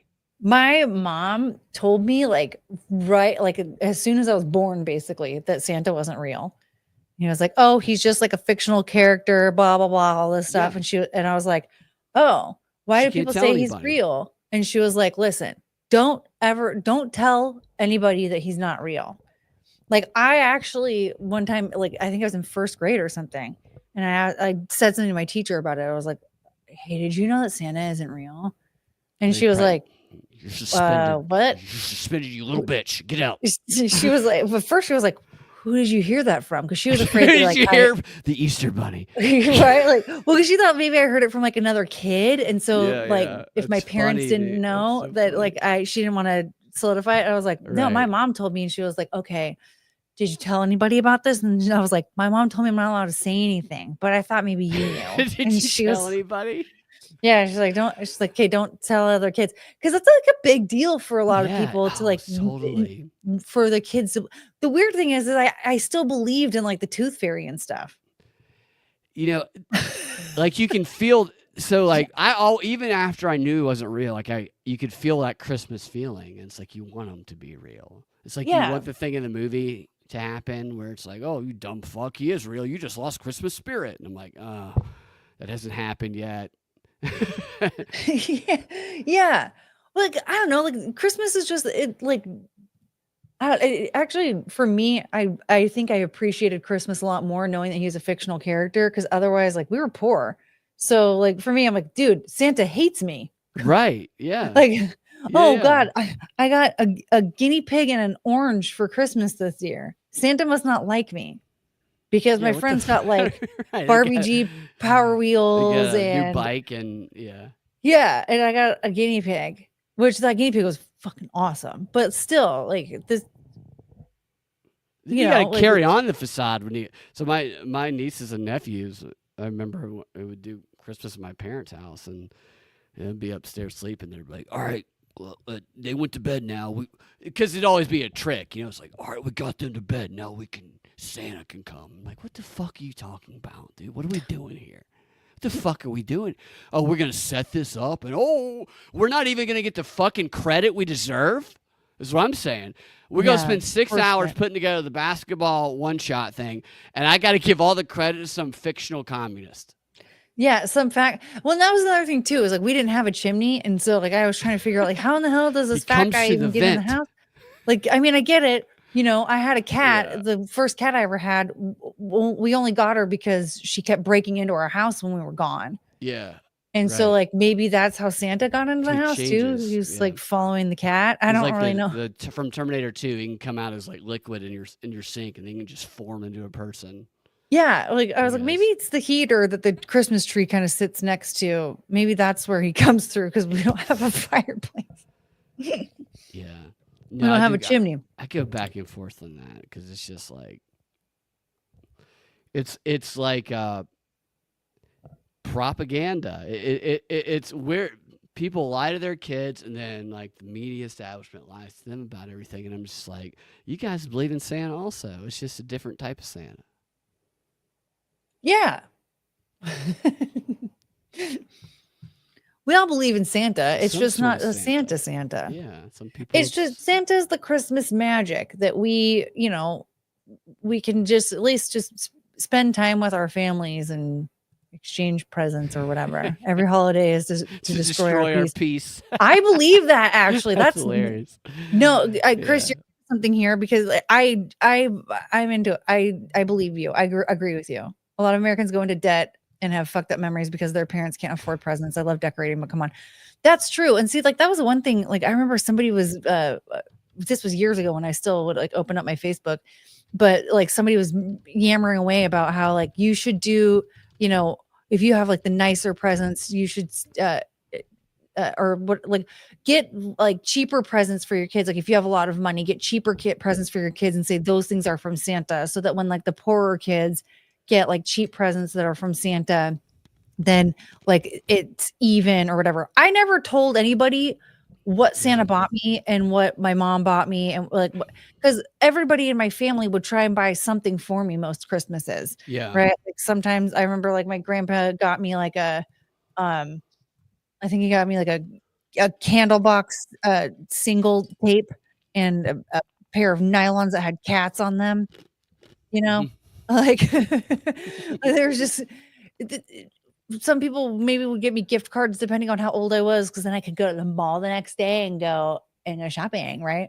Yeah. Like they're like everybody would try, usually get something for the kids, even if it was like one small thing. And so like, but I didn't go to school and be like, Santa bought me this, Grandpa bought me this. Just you didn't differentiate and be yeah, I never told anybody who bought me what. I remember one time my mom tried to tell us that Santa bought us something for us all to share, and we were like, "Fuck off, Mom! You bought that. You wanted that for yourself, and you just decided that we were going to share it. Like whatever." She got it for herself and said it was for you. She basically said it was for me and my sister and I all to share. I think my sister and I were like 11 at this point, so we were like, growing up a little bit. So my mom would try to like sprinkle in little things that made us feel a little bit more grown up. And I feel like it was like a curling iron or a hair straightener or something. Like not a straightener. My mom hated straight hair. Maybe it was a curling iron or something. And like, I think what happened was my mom's curling iron broke. And so what she wanted to do was be like, okay, I'll get a curling iron and it'll be in like the shared bathroom in the house. And I'll say that this is from Santa and like, but it's for the girls and me. And but we get to Right. all share. Santa And said that you have to let mommy use it. yeah, like this is for all of us. Like I remember one time my sister asked my mom if she could get a bottle of like Ralph Lauren perfume. She's like, I want this for Christmas. And she was like, oh, she was like, Mom, can I get this for Christmas? And she goes, well, if I like it and I want to wear it too. I was like, that's not how gift giving works, That's you weirdo. Santa's rules. It's Santa's rules. What the hell? Just say no. I don't have any money. his Whatever, rules. man. We already know. Like at that point, we were like in middle school. It's like we're aware of the financial situation here, Mom. Stop. So my uncle is a Vietnam vet, and told me on a number of occasions that he had forgotten more ways to kill people than I would ever know. Probably, I'm correct about that. I'm certain. And some wild stories. He ended up becoming, and one of the things he did as he got older was he became a Santa Claus. He did it. He just did events, and he had a long gray beard and looked like Santa. Even got a red Mustang. So it was like Santa driving the Mustang. And my nieces, I'm closer in age to my nieces than I am my brothers because I'm an accident. I kind of am too. Yeah. I have a twin, and my mom was like, "Yeah, I wanted." Yeah, she's like, "Oh, we're gonna have one boy and then one girl. Once we hit that, then But she's like, then I got pregnant with my one girl, and then 6 months later, I found out I had 2 girls. Wow! Oh my God. I was like, surprise! Here I am. Crazy. Yeah, I was hiding behind my sister for what like is the that first like? Not knowing that you were gonna have 2 kids, No, having a twin. It's like having just a sibling. There's nothing there. I mean, as outside of like when, birthdays and stuff, gift giving times when people would get us basically the same thing, just in different colors. Like that kind of just stuff. in different colors. Yeah, like I would always get purple, she would always get pink, man. or like sometimes she would get purple and I would get blue, depending on what the color options were. Right. But other than that, it's just like, I mean, I have an older brother and it's like the same thing. I was a twin. We shared a womb, but just at the same time. Like I had my brother took space in it, and then like 2 years later we did. But like you guys rented some space later together. Yeah, together. We ended up being womb mates, one might say. Right. But so I don't really think that it's actually that different. We're also fraternal though, so like nobody confused us with each other, right? So it was just everyone knew. In fact, there were times when people were like, "You're twins? I didn't even realize you were related." I'm like, "We both look like Hitler's wet dream, you idiot!" Like, come on. Yeah. Like we're all blonde hair, blue eyes. My parents look like they're twins, for crying out loud. Like you can't, for a fact, you look at all of us. You put all 5 of us together, like, dude, that's a family for sure. Yeah. No telepathy. No telepathy. I mean, like every once in a while, like we might have like a weird like premonition or like an intuition situation, but I don't think it's like a telepathy thing. I think it's just kind of a human nature. Like, I had a weird dream, just wanted to check in on you, make sure everything's okay or whatever, but like nothing. Who came out first, Was it you? She did. Yeah. But I think that was, she planned it. She was choking. So we were C-section babies. And when they, cause look, my mom's water broke, but we were still both standing. Neither one of us wanted to flip over. You were standing?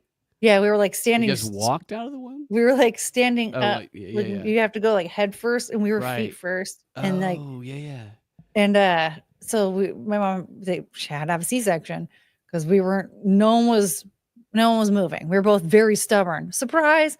And then you go. My sister was choking, and so they're like, oh shit. So they took her out, and I was just laying there like this with a big dent in my head. So that's crazy. Big dent in your head. Yeah, she did. My mom was driving a pickup truck one day while pregnant with my sister and I, and somebody hit the back of her truck and sent her spinning.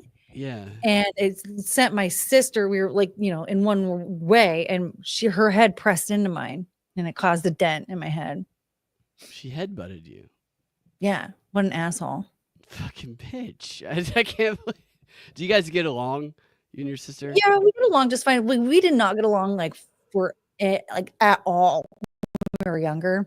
Yeah. And actually, honestly, I think once my mom finally died, my sister, I think, tried to lighten up a little bit. They finally died? Yeah.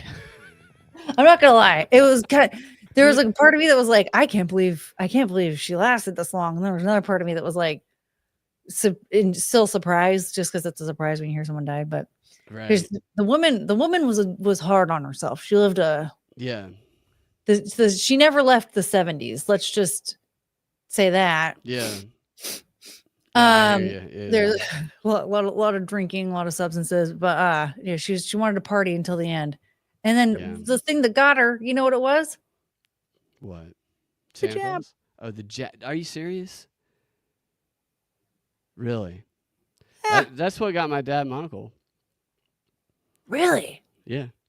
Wow. Isn't that crazy? Like, she had all these health problems. She had like kidney issues from a car accident. She had like, of course, her drinking problem, all this stuff. She was having problems left and right.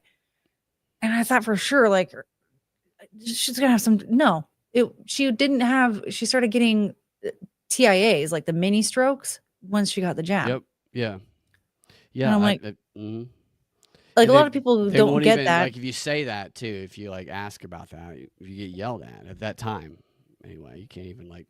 Yeah. Oh, yeah. And of course, the doctor, wrote her death down as a coronary artery disease. I'm like, yeah, sir, no. Yeah, no, my dad and my uncle. My mom had a disease for 18 years. They told her she's gonna live 2 years ago when I was in college, and they just because they didn't know anything about it, and so my dad was her caregiver for many years. So she lived 16 years longer than they said she would. Wow. And she was always in therapy all the time, just because my dad never listened to their bullshit. And they would always kind of like, well, you're gonna tell me that we're gonna die? We're gonna go to somebody else. And so, the pandemic came around, and they had to go to the doctor. Like, my mom required she had to go to therapy and be in hospitals. And I had talked to them about maybe waiting to kind of see what happens on the vaccine a little bit, but my mom had to get treatment, so she had to get the vaccine, and they both got it. And my dad developed a lung scarring in this timeline. And I looked it up because I learned to do a lot of like medical research through all the years that my mom was sick. And I was using their research engines, like not something that they would say, no, that's not an actual thing, but like there was a case study that was identical to my dad, age, progression, timeline, absolutely everything, 100%. And this was after my mom died that it showed up, but I actually remember my mom telling me when he started developing symptoms shortly before she died. And I bring the paper in there because it's like identical, and I wasn't trying to be a conspiracy theorist. It said don't get a booster. I knew they're going to push a booster on them because it'll expedite it's a terminal condition. It'll expedite it.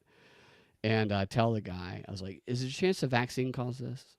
And he goes, are you vaccinated? I said, no. He goes, you're going to die. And he just starts like yelling at me. And then he's like, well, if I'll look at a paper if you have. It's like, here's a paper and it's highlighted. And he threw it back at me, told me I was going to die again. We found another doctor. And she was very open-minded to it. And so that was nice to find a doctor like that. But my uncle developed the exact same condition on the exact same timeline. And it's crazy because you tell people that and they call you a conspiracy theorist. I'm like, it would be irresponsible not to ask questions about that in that situation. Yeah.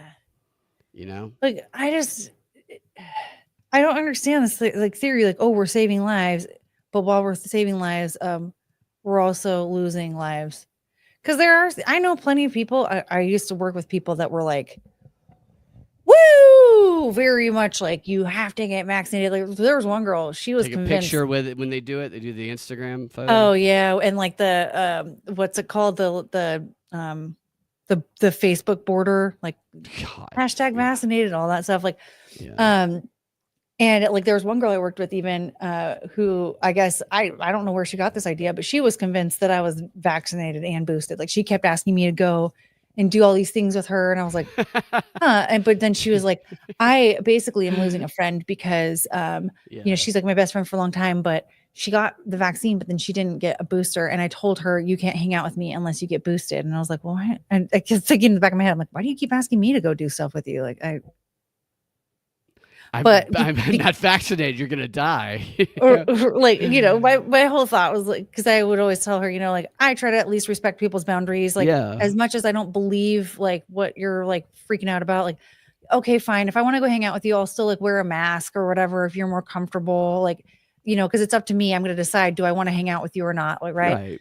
So there's like little things like that where I'm like, certain work meetings, I was like, I would, wear a mask around certain people because I knew I was going to be in close proximity and I didn't want like them to freak out or whatever. But for the most part, I'm like, none of that. I just prefer to respect people's boundaries and for them to like all, I hate using the words like do your own research, but like for them to like, have their own conversations with their doctors and like take make sure that they're making their decisions based off of, a medical professional, but a medical professional that they not trust. Propaganda. Yeah. Right, and like forced into it and bullied into it. I completely agree. Agree. And somehow she interpreted that as me being like, I have 57 vaccines and like, I'm gonna do 58 tomorrow. Yeah. No, they told you that doing your own research is racist, is what they tried to do. When like people would tell them that and shit. It's like crazy. And they've done this throughout history. Like the polio, they inflate the numbers. They do the same thing. There's a pressure campaign designed just to get people to comply. And some of the propaganda stuff that I'll show you with Hitler, like he's very clear in the way he talks about it, just to get people to shut the fuck up, stop asking questions, and comply, so they can either they're doing a massive experiment, which is what they were doing with COVID. They want, in my opinion, these mRNA vaccines are what they see as life extension technology, and they needed a big test, case group. And so they just doled it out to the public to see who it works with, who it doesn't work with. Netanyahu was like, I have all these people you can test it on. We're going to force it on. Now Netanyahu sounds like Zelensky right now. But he called them a vaccine nation. He's got a statue of the vaccine on his desk. Netanyahu does, and he begged Fauci, Dr. Fauci, I'm 5'1". I want to jab your ass to come test on all these different demographics of people over there. And it just, they've been talking about mRNA being life extension technology for a long, long time, but it's so untested. And I see this as like, the way I always saw it is their goal might not have been to like just kill people, like a lot of people say, but it was definitely, we don't care if it kills people. We want to experiment with it. And they did not let pregnant women and they did not let old people into the trials. And yet the first people they gave it to when they rolled it out was pregnant women and old people. Yeah, the vulnerable. That was like, it was like, it was all like most immunocompromised and then like the healthcare providers. Right. Yeah, it's crazy too because they get people don't want to. The force of the bandwagon or the fear of being socially or professionally isolated, which I think was the case of this one doctor who yelled at me, which was really crazy. He is an older doctor, so he'd been doing it for years, and I think he was just like, I just don't want to be fucking bothered. And so he told me I was going to die. And you'd see all the different signs put up everywhere, just randomly. They would take my mom's temperature from 6 feet away to go into the hospital. And it goes 72 degrees, you're in. I'm like, are you sure that's okay? 72 degrees? 72? Should you get, yeah, you're 6 feet away. Maybe get a little closer and take your temperature with a laser gun, you dumb fuck. Because they wanted to make sure you didn't have COVID. They wanted to make sure you didn't have a fever. And so they'd be 6 feet away. 72, you're good. 72? Really? Oh, man. I remember at one point, like I went to the chiropractor and it was when I was like really beefed up on Adderall. And it was all prescribed to me. I was prescribed a very high dose because my doctor loved me. And for some reason, like all extremities would get really cold and they temperature and it said 93 and they almost were like, you can't come in. They're like, let's just try this one more time. Yeah, they're like, this is I was like, wait, 2 degrees, was that, what is that? Oh, that's like 5 degrees too cold. And but that's enough to be like, you might have some type of an illness and that's not good. Yeah. We don't even care if it's not COVID. Like, we just don't want you. None of them know what the fuck they're talking about either. It's none of them knew. It's just, and the questions, like doing your research, is racism. And so let me show you this, tying it back to Hitler and his propaganda. Hitler very much loved the propaganda of the U.S. and the U.K. Yes. And he talks about how the failed German propaganda would try to appeal to people's reason, how stupid that was. And can you see that? Does it need to be bigger? Okay. So like here it says that propaganda in war was a means to an end, was a means, and the end was a struggle for the existence of German people. So it's always the idea of we're fighting to survive. Every single propaganda always is. Consequently, propaganda could only be considered in accordance with those principles which were valid in this struggle. And up here it talks about humanitarianism and how the humanitarianism of it is, okay, it says, as for humanitarianism, Moltke, I'm sure I said that wrong. I think it's probably like Moltke. Yeah. It said years ago that in war it lies in the brevity of the operation and the means, that the most aggressive fighting technique is the most humane. And that's what he applied to propaganda, was the most aggressive technique to end it as quickly as possible was the most humane, and the Jews were the subject of his propaganda target. So who knew that like ovens and gas showers would be right so useful for him. I love how K-Max is in both chats asking about the nacho conversation. This is awesome. Talking about nachos. Yeah, the nacho. The nurse and her wife shoved nachos down her pants. I do have smoking gun pulled up, so we can definitely hit that. I love that. A good smoking gun. So he says a couple more, and then we can do like a part two. This is experimental, trying to figure out how to go through a book. And, like Hitler even talks about how it needs to be brief and not nuanced and stuff. Otherwise, it's forgetful. But it's tough to go through so many pages of shit. But it's some of the stuff he says is it's interesting when it comes to propaganda. Like he says here, propaganda in war. I already said that shit. He does repeat himself, but he talks about fucking repeating himself. Well, it's Hitler. What do we expect?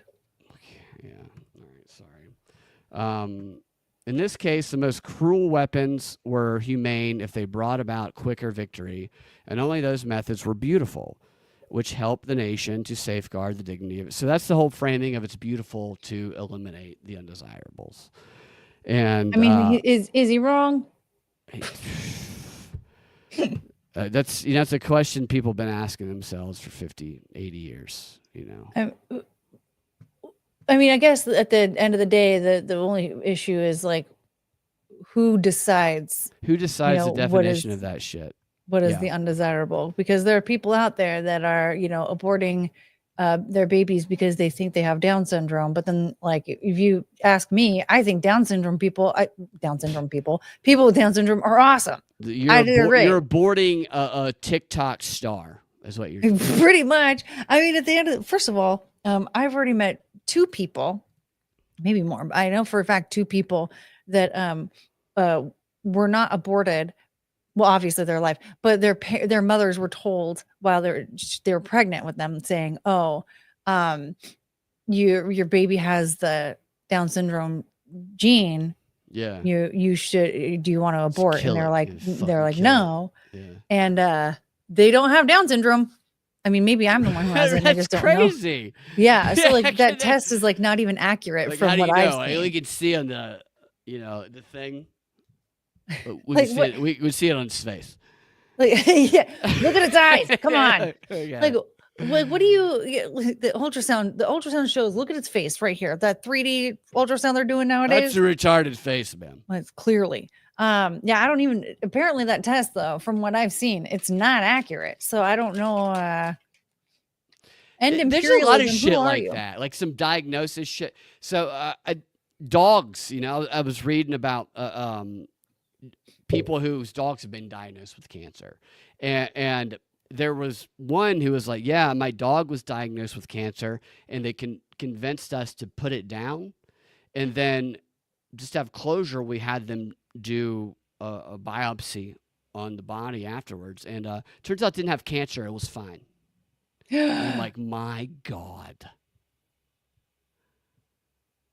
Like, I would lose it. I wouldn't do that. Like, I would seek a second opinion, but that type of thing, I would go full Columbine. it's crazy. It'd be so angry. Yeah. When I was told my dog was sick and like, oh, you need to go like do the radiation and like all this stuff, like I was refusing to believe anything was wrong, and it was like clear as day. Like I think about it now, I'm like, oh, that little guy was getting tired. Like he was starting to like not enjoy his walks anymore. I would have to, every time I take him on a shorter path, no matter how short it was, like he just couldn't, he was struggling. He would be so happy. He would try so hard to like get through, but he would just so slowly. And I'm like, come on, buddy. Like he was skipping meals. And that guy, I would give him eggs with his breakfast and steak with his dinner. And that guy was wolfing it down. He would just turn it away. And it would be like multiple meals at a time. Like it was obvious he was on his way out. And I was just like, refuse. Like you're not, I'm not, don't just put your dog down because somebody says something might be wrong. You need to look for the signs that it's set, that something's wrong, first of all. But I still like, I hate that. Well, I don't hate that veterinarian. He loved her very much, but like, I just still am like, I feel like that was a bad decision. I shouldn't have put him down. Like, but they have a default that they go to. Like with my mom, they didn't know the answer, so the answer was you're going to die in 2 years. Well, that's not the answer when you don't actually know anything about. So it's a rare condition, which means you haven't studied it. And so there's like a big difference in like practicing doctors and research doctors. And I think the same is true with vets. There's like there's a lot of like the University of Georgia here is a research vet that will they have clinical trials and stuff that if you can take your dog, they'll see if there's anything that they can do that's kind of out of the mainstream. But like it's because we didn't learn it in the type of education that we got, then therefore it doesn't exist and it's over. It's like, fuck you, motherfucker. It's like pharmaceutical was like one way to go with things. And there's just, there's so many other ways that when it comes to health that I think people could have gone. And that does open the door to, you know, snake oil salesman shit. Yeah. It's just, it sucks because it's just like, I've gotten to the point where I'm just like, I just want to eat well, but I don't know who to believe about eating well. Oh my God. Yeah. All the people that try, like coconut oil was a big thing. And then suddenly it gives you heart disease. And like, there's always like something wrong with the food that there shouldn't really be, like, shouldn't be bad. I love you, Courtney. The dog is inside your heart. He's also, his ashes are over here. I actually have like what's it called? The thing when they cremate the dog. The paw print? No, what do they put the ashes in? The urn came with the urn was actually like, it's supposed to be like a biodegradable urn. And it came with like this little heart that has flower seeds in it. I still haven't planted it, but I think my plan is to, once I move I want to move out of Washington. And when I do that, I will plant it there. That'll be mine and Boots' new home. Where are you going to move to? I don't know yet. Yeah. I just know that I want to move out of state, but yeah, no, and thank you. I forget like the most. I do too. Normal words when I'm talking. I'm like, am I getting dementia or is this too much information and I'm pumping it in my head? It's only when I'm like talking, if I'm just typing or if I'm just thinking something, it's totally fine. I can get a complete thought out, but when I'm trying to get it out, it's a problem. I know. Like it's me too. And like the other day I was trying to think of, I was doing a show. And I I couldn't come up with polygraph test. But like, I also couldn't come up with lie detector. I just kept going, that lie test they take. And then after the show, I was like, it's a fucking lie detector, you dumb shit. You want to hear like the a really fucking lie thing? What's it called? at least like, okay, so that's not something that you use like every day, right? Like that doesn't always come up in conversation.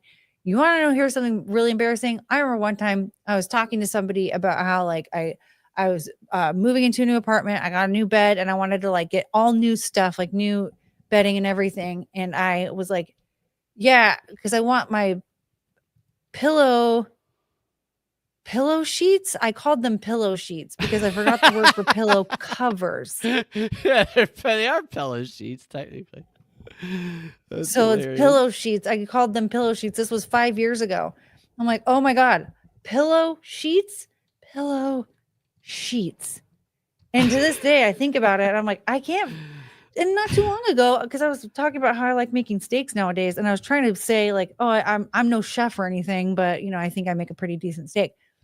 I couldn't think of the word steak, so I was like, I'm not gonna like get hired by a restaurant and like cook for them or something. Like I just couldn't. Like what's that thing called when you cook Thing at you a put restaurant? it on, you put on the thing that holds like you turn the fire. Was it fire? That sprays hot stuff up. No, I do the same shit all the time, and I'm like, is it dementia? Is it early onset? Is it long COVID? It's ADHD. Yeah, That's actually when like I've been told that is a big symptom of ADHD because there's too many thoughts going on in the head. I was diagnosed with OCD like when I was in my 20s. I used to tell everybody, I'd be like, I know, I count my steps and exactly how many steps it is from here until the next time I disappoint my parents. And now I tell them that I'm like, my parents are dead. Why'd you laugh at that? Fuck you for that. Is what I tell people. And like, I'm an orphan now. Adopt me, guys. So I tell them. Hello. I haven't had a dad in 17 years. Yeah, Actually, I'm a disabled kid with OCD. We don't like. What's wrong? Yeah. My God, you heartless bastards. Santa brings me nothing but sadness.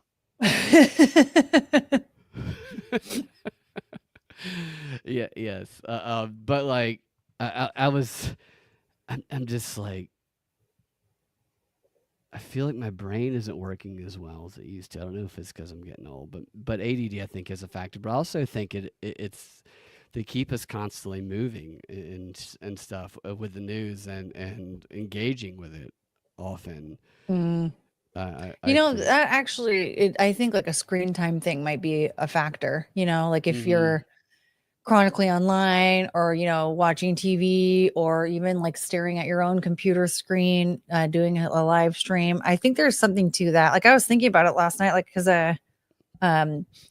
Chrissy Mayer invited me to be on Simpcast and I was like, oh, I don't think I can do it. And I because I have family coming to visit soon, and I was like, I need to shampoo my carpet, I have all this stuff, and like anyway. And so I was like, and I was like, lurking a little bit and kind of watching here and there instead, because I was like, I still have so many things to do. I can't just sit down and stare at the screen. But the whole time I kept thinking like, I think I couldn't look at a screen tonight. Like, I think I'm like, the idea of it kind of exhausts me. Like it just it's like wearing my brain out. The idea of staring at a screen. So I think that actually does really affect the way the brain operates. And like how it looks, like how you absorb anything, like how your brain starts like functioning more. It just the amount of like processing information and stuff too. It's when it's so much, it can be overwhelming. And you from what I've seen are similar to me in that you don't just accept the things that the media tells you, which that would be easier. We probably would forget less stuff if we just accepted the main message that they told us. Yeah. But like trying to question it stuff is they want to do everything to subvert all of that. And so this is Hitler. What Hitler says here. I don't know. How long do you have? I don't want to keep you longer than you have. I think you got another show tonight, don't you? I am. Well, I already warned everybody that it might get pushed back. I already rescheduled it back a little bit. So no, thank you for hanging out. A lot of this is my fault too. I knew that this was going to happen. You're so easy to talk to. It's Yeah, like I might just cancel my stream and we'll just be here all night. Okay, we're having a lot of fun. Hitler's here. We're having a great time. right. Hitler got a brain chip. Elon. Speaking of Hitler, is Oh my God, brain chip, dude. That sounds fucking terrifying. A brain chip. Would you get one if you thought that it would help you? Like No. if you were in a. No, I want to be different. I don't want to get too advanced. I know that you need to have a balance between like nature and then and like advanced medicine, right? Like if you need to take care of something, there oftentimes you still need to go to a natural resort as well, right? Yeah, right. Like you can't just so it's same thing with like a brain chip thing. Like there's nothing wrong with my brain. I am just different from other people. I don't need to be subdued or changed or anything like that. Like my life path is different from other people's life paths, and that's fine. If I sound like a fucking idiot when I talk, who cares? I'm still myself, and I don't want to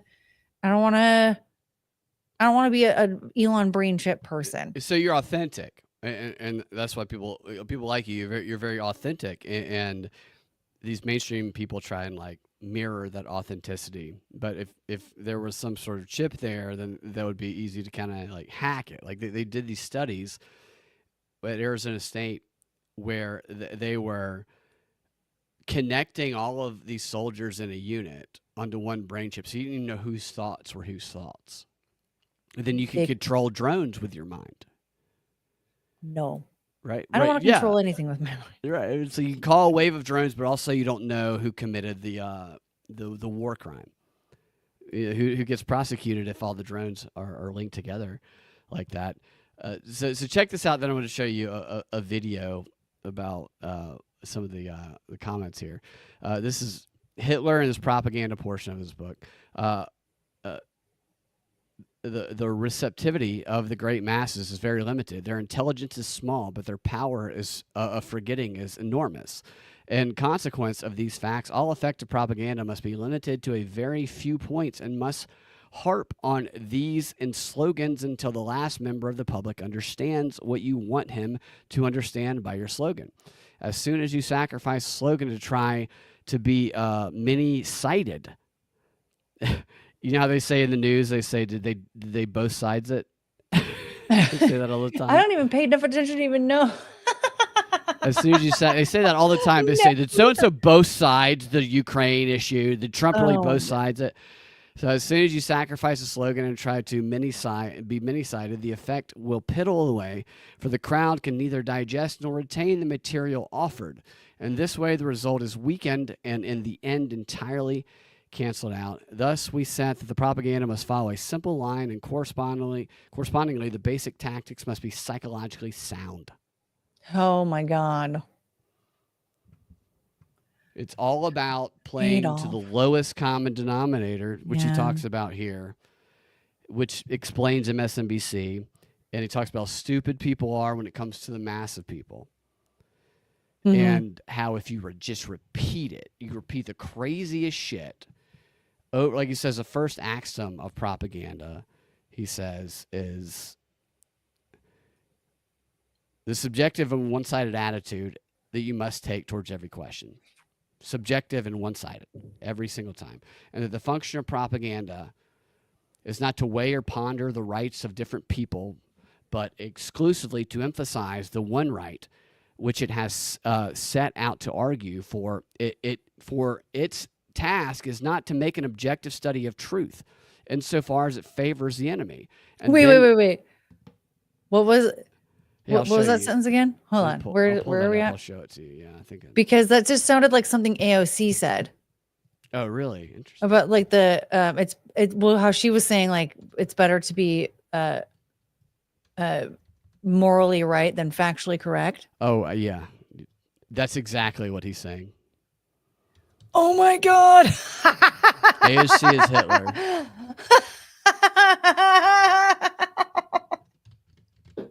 No way. Yeah, what the fuck is it? All right. Here, I'll show you. AOC is Hitler. All these politicians do the same shit that Hitler did. Like if you're going to read any book in Mein Kampf, read the one where he talks about propaganda. The function of propaganda is, for example, at the bottom of the screen here, not to weigh and ponder the rights of different people, but exclusively to emphasize the one right which it has set out to argue for. Its task is not to make an objective study of the truth insofar as it favors the enemy, and then to set it before the masses with academic fairness. Its task is to serve our own right, always and unflinchingly. It was always wrong to discuss the war guilt from the standpoint that Germany alone could not be held responsible for the outbreak of the catastrophe. It would have been correct to load every bit of the blame on the shoulders of the enemy, because in World War I, Germany, they were like, well, whose fault? We don't know whose fault, instead of just blaming someone. He says, it would have been to lay it on the shoulders of the enemy, even if it had not really corresponded to the true facts as it actually did. Like, he's just like, the facts don't matter. It's the morale as your people are fighting for their existence, and you tell the story that aligns with that narrative. Yeah. But, oh my God. This is just reminding me of all the stuff that like Yuri Bezmenov was talking about.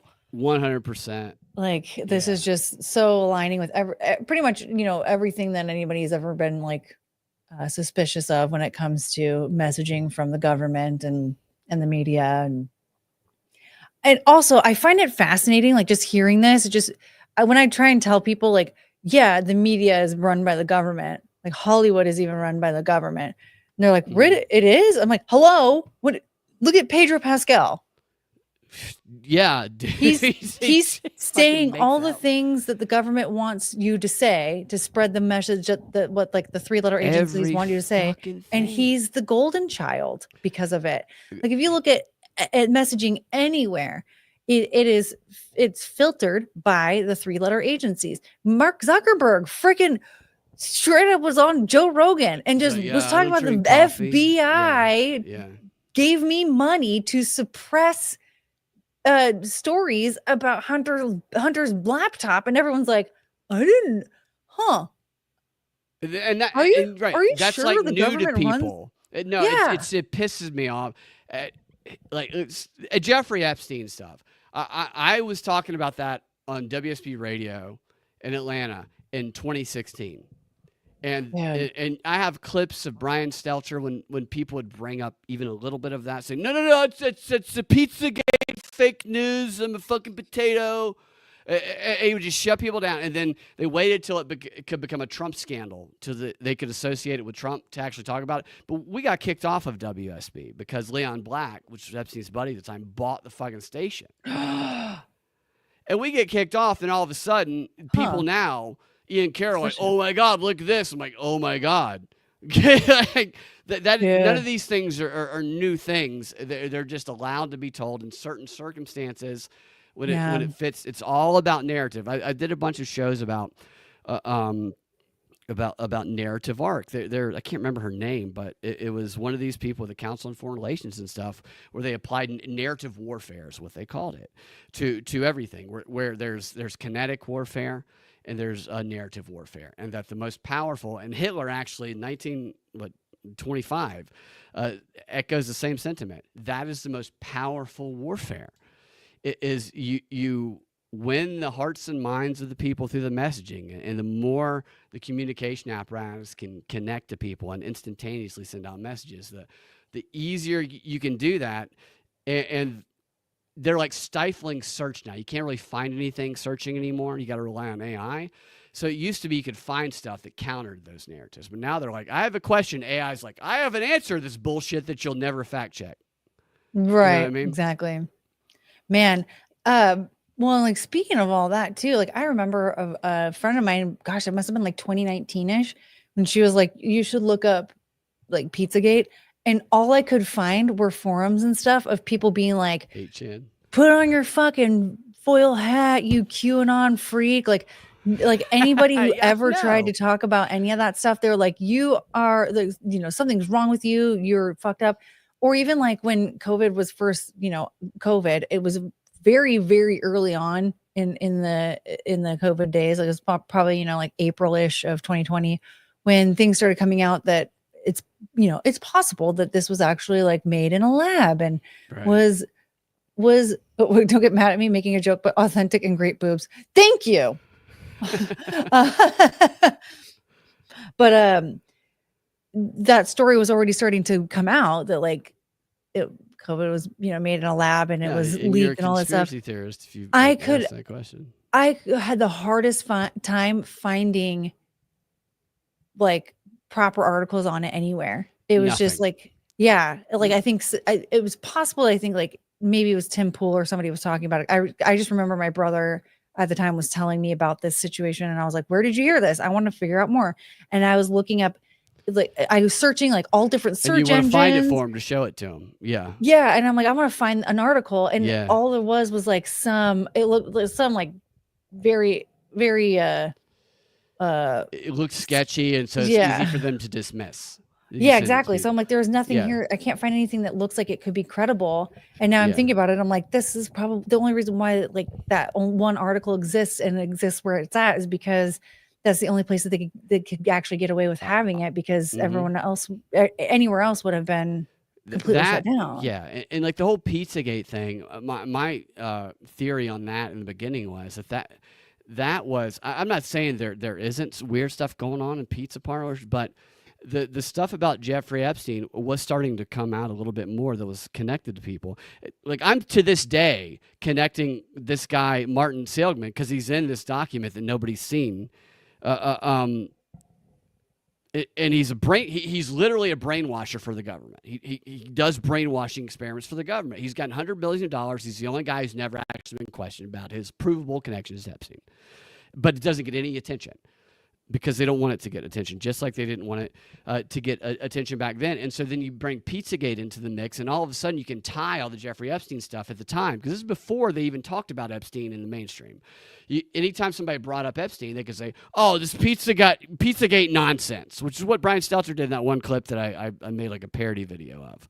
Is they would always they would conflate together there's a bunch of powerful people with a pedo sex trafficking ring. Oh, you Pizzagate freak! Even though there's like provable evidence of this type of stuff, you go to Jimmy Savile. It's all kind of fucking stuff throughout history. Then of course, this. Then you have that guy that like showed up to the guy and shot it up. Yeah. So to essentially make it look like the people that believe this are cuckoo bananas because. Obviously this is fake. You can't just go.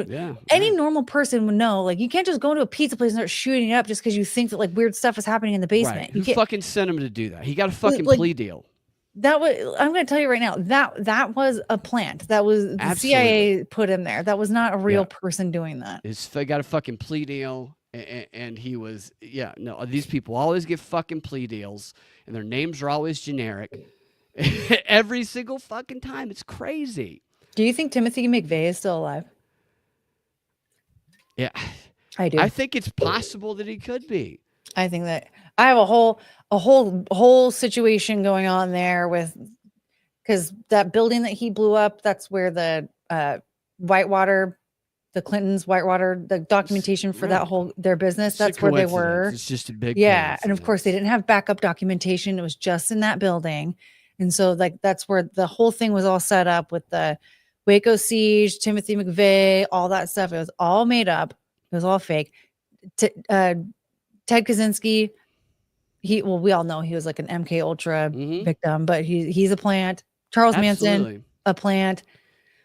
And Charles Manson's, his crimes, a lot of it was that he convinced people to do shit. Mm-hmm. That's the same thing that we're looking at with Diddy here is what can that. And he also blew up Dennis Wilson's Ferrari. He also took over his house for a summer. He did some weird stuff. Almost a Beatle. No, he's almost a Beach Boy. A Beach Boy. That's right. A Beach Boy. Yes. And he also racked up $1,000 worth of doctor bills because everybody spread chlamydia around that summer. Right. Thank you, Dennis Wilson, for paying that bill. I'm sad about Dennis Wilson. I miss him. Yeah. Dennis Wilson. Who is Dennis Wilson?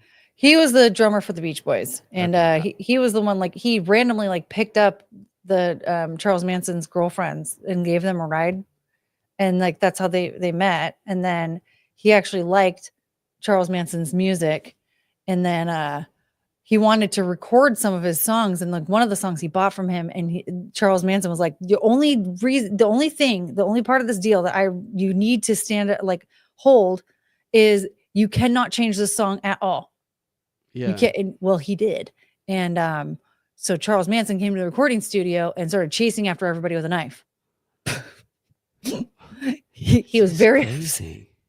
Dude, He said not to change the lyrics. He said he not to change he didn't want you to change the song. You can't change the song, and he did. And woo, yeah. And then his Ferrari got blown up. It was a whole thing. But just like Diddy with the R.I.P. firebombing. Dennis Wilson. The firebombing. Yeah, exactly. That's where he got the idea. But yeah, no, they're all plants. I feel like they had people. This is so true, Chris. Oh, taking yeah, kids yeah. away from parents. So they're Oh, yeah. taking kids away from parents. It's 2020 all over again. Oh wait, human trafficking for illegals is different. No, it's very much it's crazy. When the anti-Semitism task force was established, and I'm like, you ran on stopping all the isms. Like we're gonna stop the isms. There can be no more DEI, whatever. But then you have an anti-Semitism task force. It's just look. I think I see Trump, and I think he's somebody that I would probably have a good time if I was hanging out with, because I think he's very funny. Yeah. And I also look at it as that's the guy who's that type of person is the one that's sent to kind of influence me, as opposed to somebody like Kamala. I'm not going to believe anything she says anyway. And the way the propaganda works is it's not the people you're not going to agree with. It's the people you're going to be more drawn to. Yeah. That with the messages. And I like some, and we were talking about this earlier. Some of this stuff with the immigrations, you hear these different stories with it. It's like what you're trying to figure out what story is true. Yeah. You know?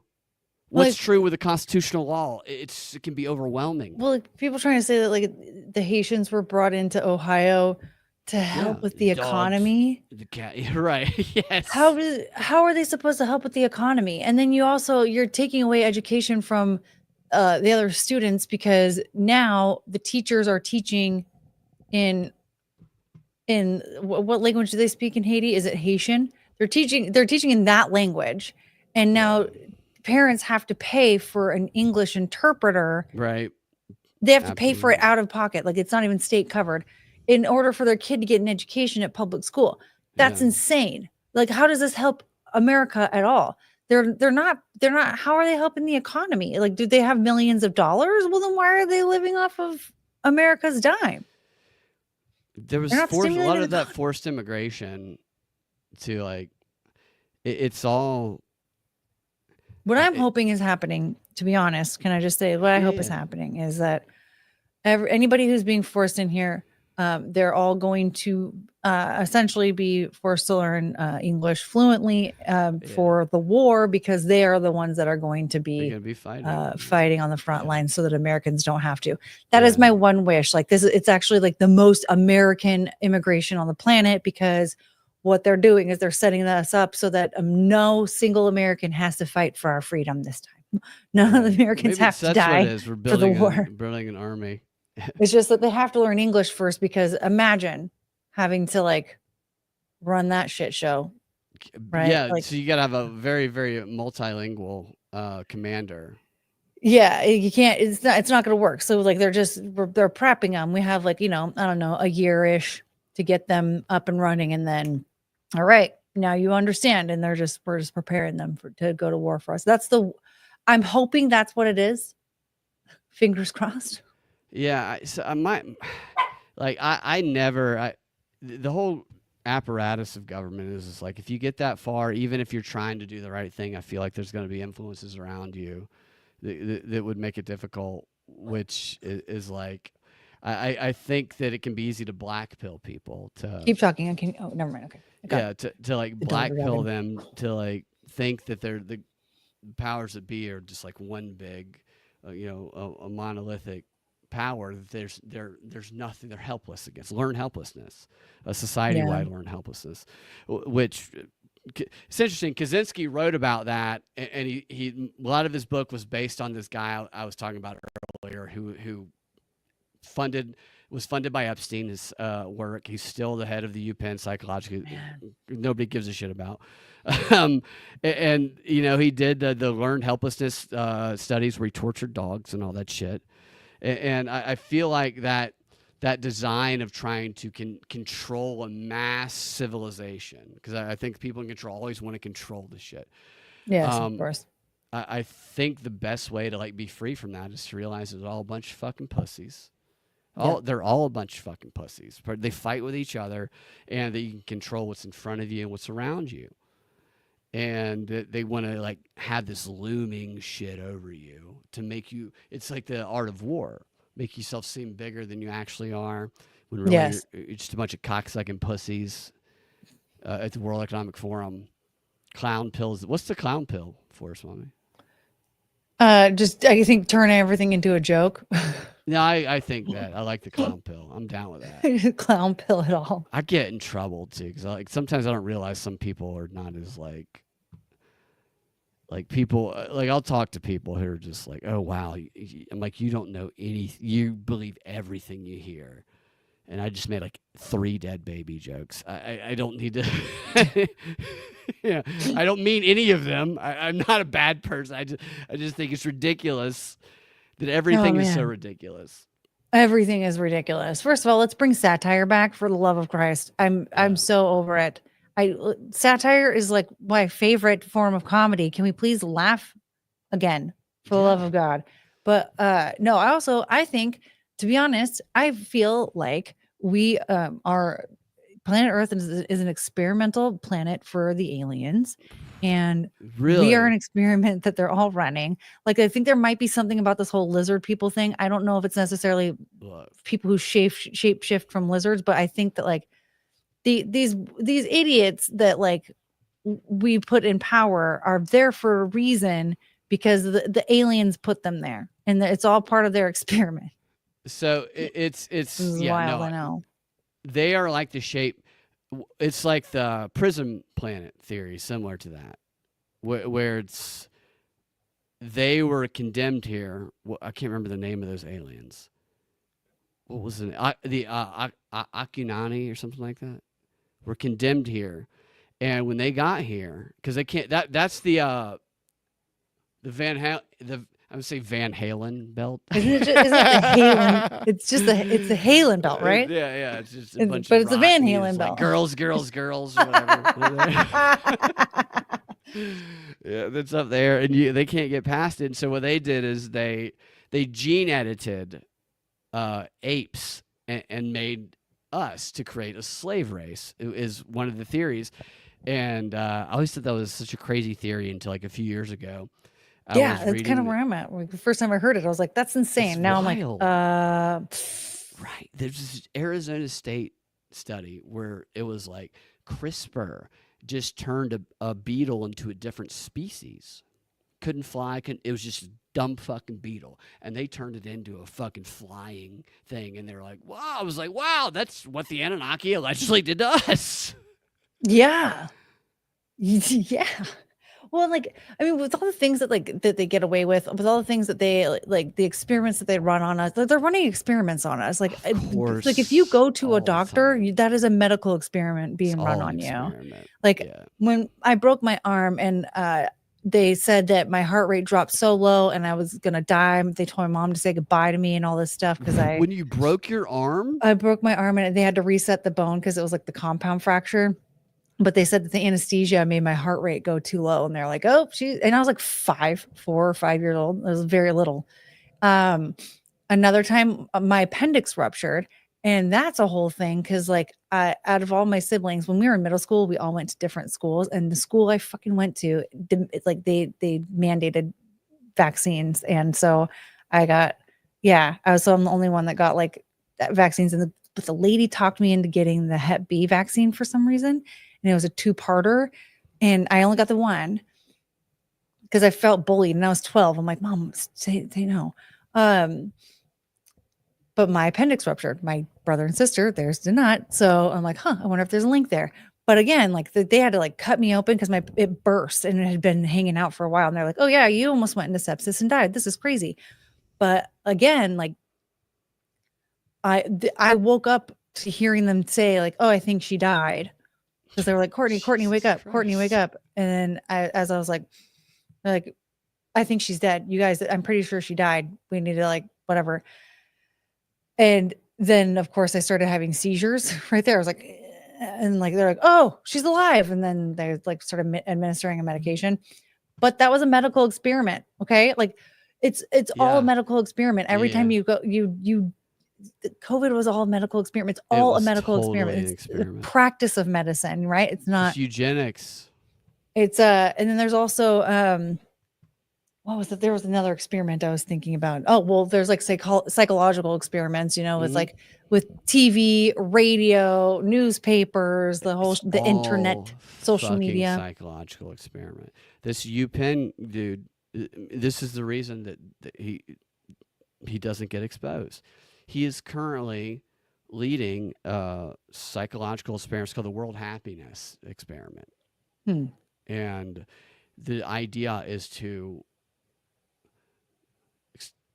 gather all the data you can on social media, what people post about social media, across all social media, and to develop psychological resiliency scores. And you are judged basically if you're psychologically resilient. That means you conform and you don't ask questions. If you have negative responses, that means you're not psychological. So if you question shit, you're not psychologically resilient. And so they have access to this global social media platform of data, and this guy's the head of it. And this guy already sounds backwards. Fucking million. They call him Dr. Fucking Happy.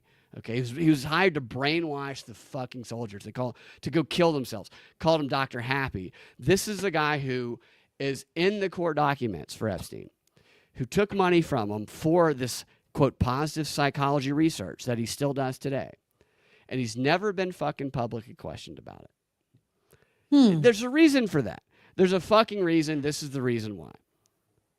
Exactly. It's why it's all a fucking experiment, and it's all based. Hitler talks about it, and he talks about do not play to the intellect, play to the emotions, because you don't want people doing what Germany did for World War I. You don't wanting them asking questions and considering that they might be guilty. And here he says, and then we'll get this off of here. He says, the people in their overwhelming majority are so feminine by nature and attitude that sober reasoning determines their thoughts and actions far less than emotion and feeling.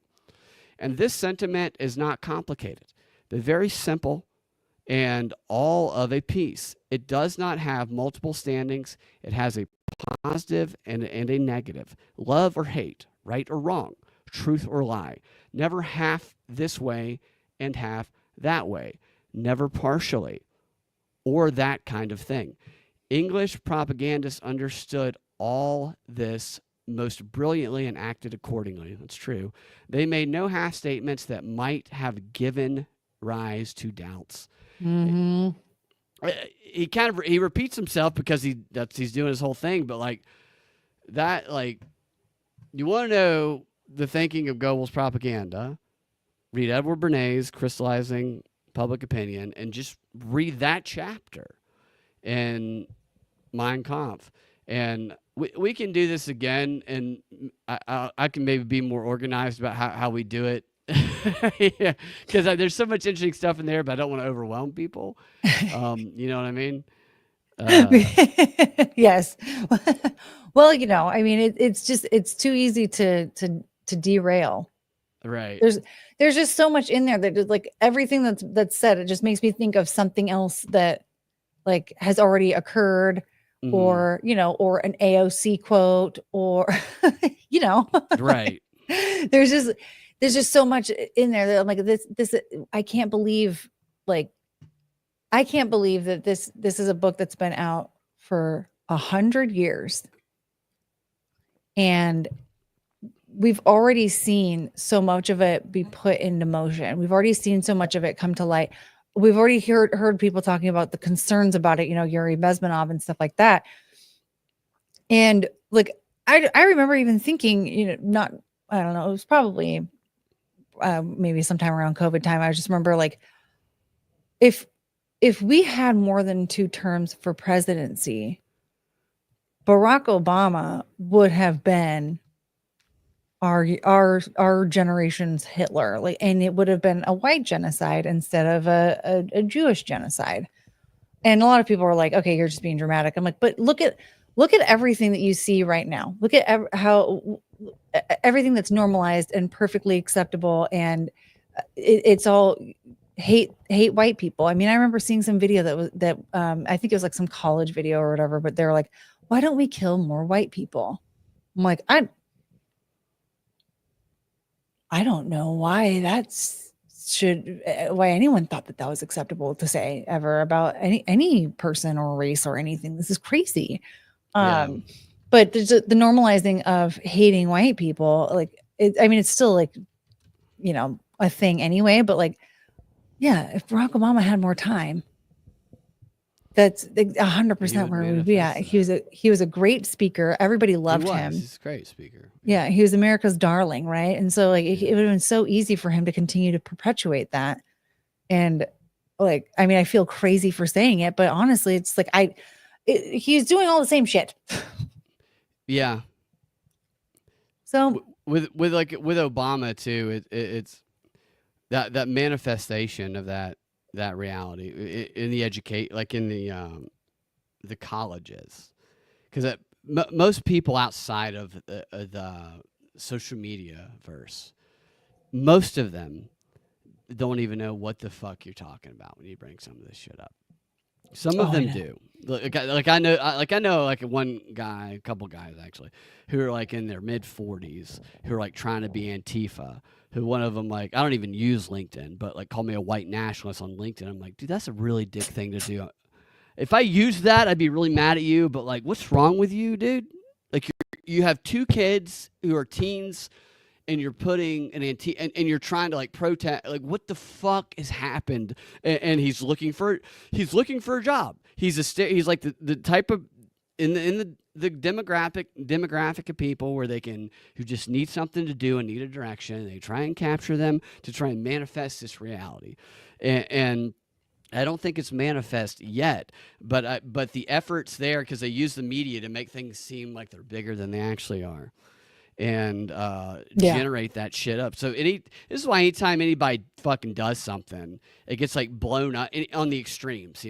Nobody ever like says, let's get all this media coverage for this really well-reasoned argument and statement somebody made. That never happens. No. This uniting thing.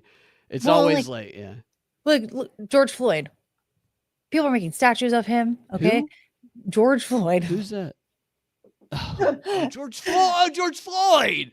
Oh. But back in 2016, when race relations were, getting real rough, a man named Tony Timpa died the same way that people believe George Floyd did. That never got media coverage at all. I didn't learn about Tony Timpa until after George Floyd died. I have a Tony Timpa statue. But why? I don't even know who that is.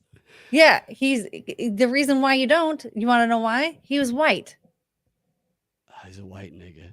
And there was video footage of his death, body cam footage. Okay, not even like TikTok footage. Okay, It was body cam footage, and then he got choked while he's doing fentanyl. Well, he wasn't on drugs. That was the thing, and he's on the ground, and cops are kneeling on him, and he was like, help me, this is like hurting, please get up. And they're like, it's time for you to go night, and all this stuff. Like they were like, what? It's crazy. Yeah, it's time for you to go night. Yeah. Time for you to go to bed. Are you falling asleep? Like all this stuff, because he was clearly like losing his ability to breathe. Like he was actually losing his ability to breathe because they were actually like pressing down on his. And they're leaning down, saying "time to go night." Yeah, like there was the one cop that was like kneeling on his back, and then there was one in front of him that was like yelling in his face about like, "Are you going to sleep now?" or whatever. Like they were saying like What the Well, fuck? what Why, they so were- why, they were why trying to did they arrest him again? I don't even remember that part. I just remember like So fucked seeing up. the similarities and how like there's something interesting here that George Floyd was black. If he was white, that this wouldn't be a thing. And people would definitely Yeah, be like, oh no, no, it's true. it was definitely fentanyl, right? But why don't we care about the person that passed away at the hands of cops Yeah, it's when he always was fucking media white? narratives, that they decide. Yeah. That It's is- just yeah. so like I mean that's just right there. That's the brainwashing right there. And it just tells me like obviously it doesn't matter if something happens to a white person. Nobody cares. And I just genuinely believe that if Barack Obama had 10 15 20 years with us,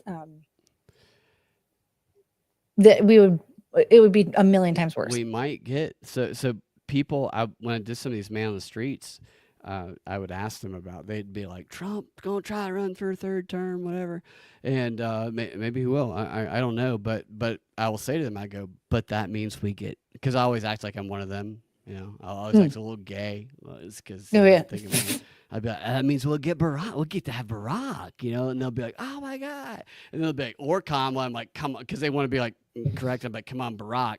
And they're all like totally into having Barack, because if Trump got to run for a third term, Barack's going to get to run. It'd be Barack versus Trump is what would happen.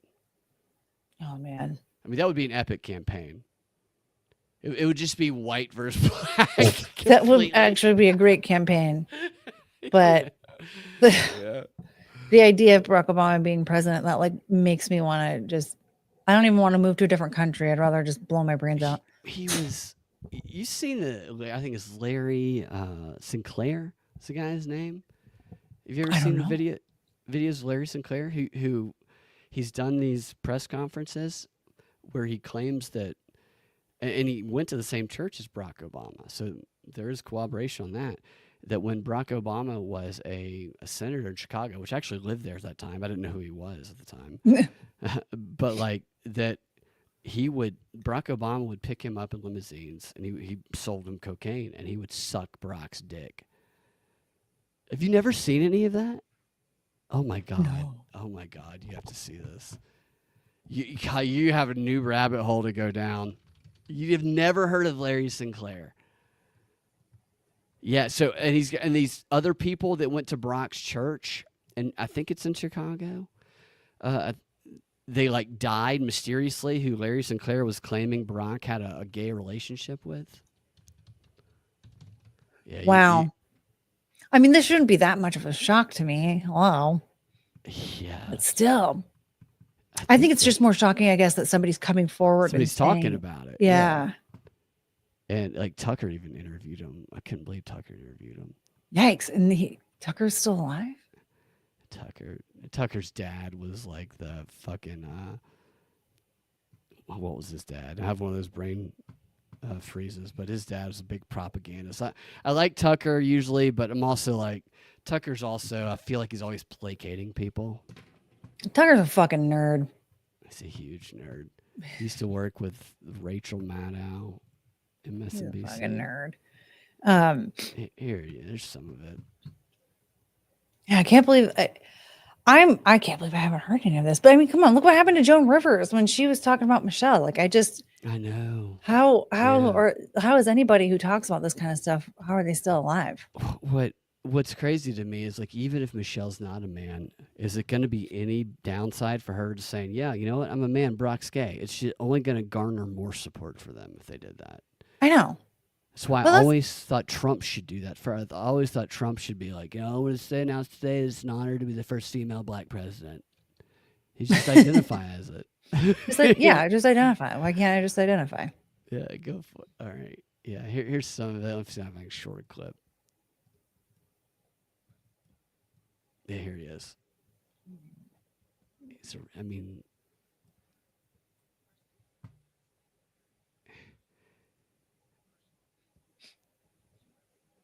He sounds like he has AIDS a little bit. Uh-oh. Do you think Oh, I'm not even playing it. I hate when I do that. I'm like sitting there reacting to it. I'm like, I didn't even put it on the screen. Show us. I'm like, are you seeing this, Courtney? Are you This is the guy? This is it. Yeah. Good afternoon. My name is Larry Sinclair. I'm a former recreational drug user, drug trafficker, and I'm a convicted felon for crimes of forgery, bad checks, and theft by check. But I'm also an American citizen. I love this country, and I cannot stay silent regarding Barack Obama, knowing what I know.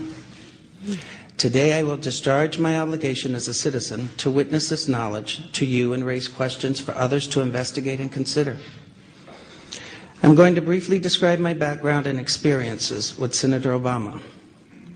In 1999, what appears to me to be a coordinated effort to discredit me, and finally a list of questions. After this brief statement, I will take and try to answer any reasonable questions. Please understand, I will respect your questions and try to answer them. I will not be disrespected, nor will you. My background: I'm 46 years old and I currently reside in Duluth, Minnesota. I am a U.S. citizen. I've made mistakes in my lifetime. I have been convicted and served prison sentences for writing bad checks, forging checks, using stolen credit card numbers in Arizona, Florida, and Colorado. These events occurred over 20 years ago, between 1980 and 1986.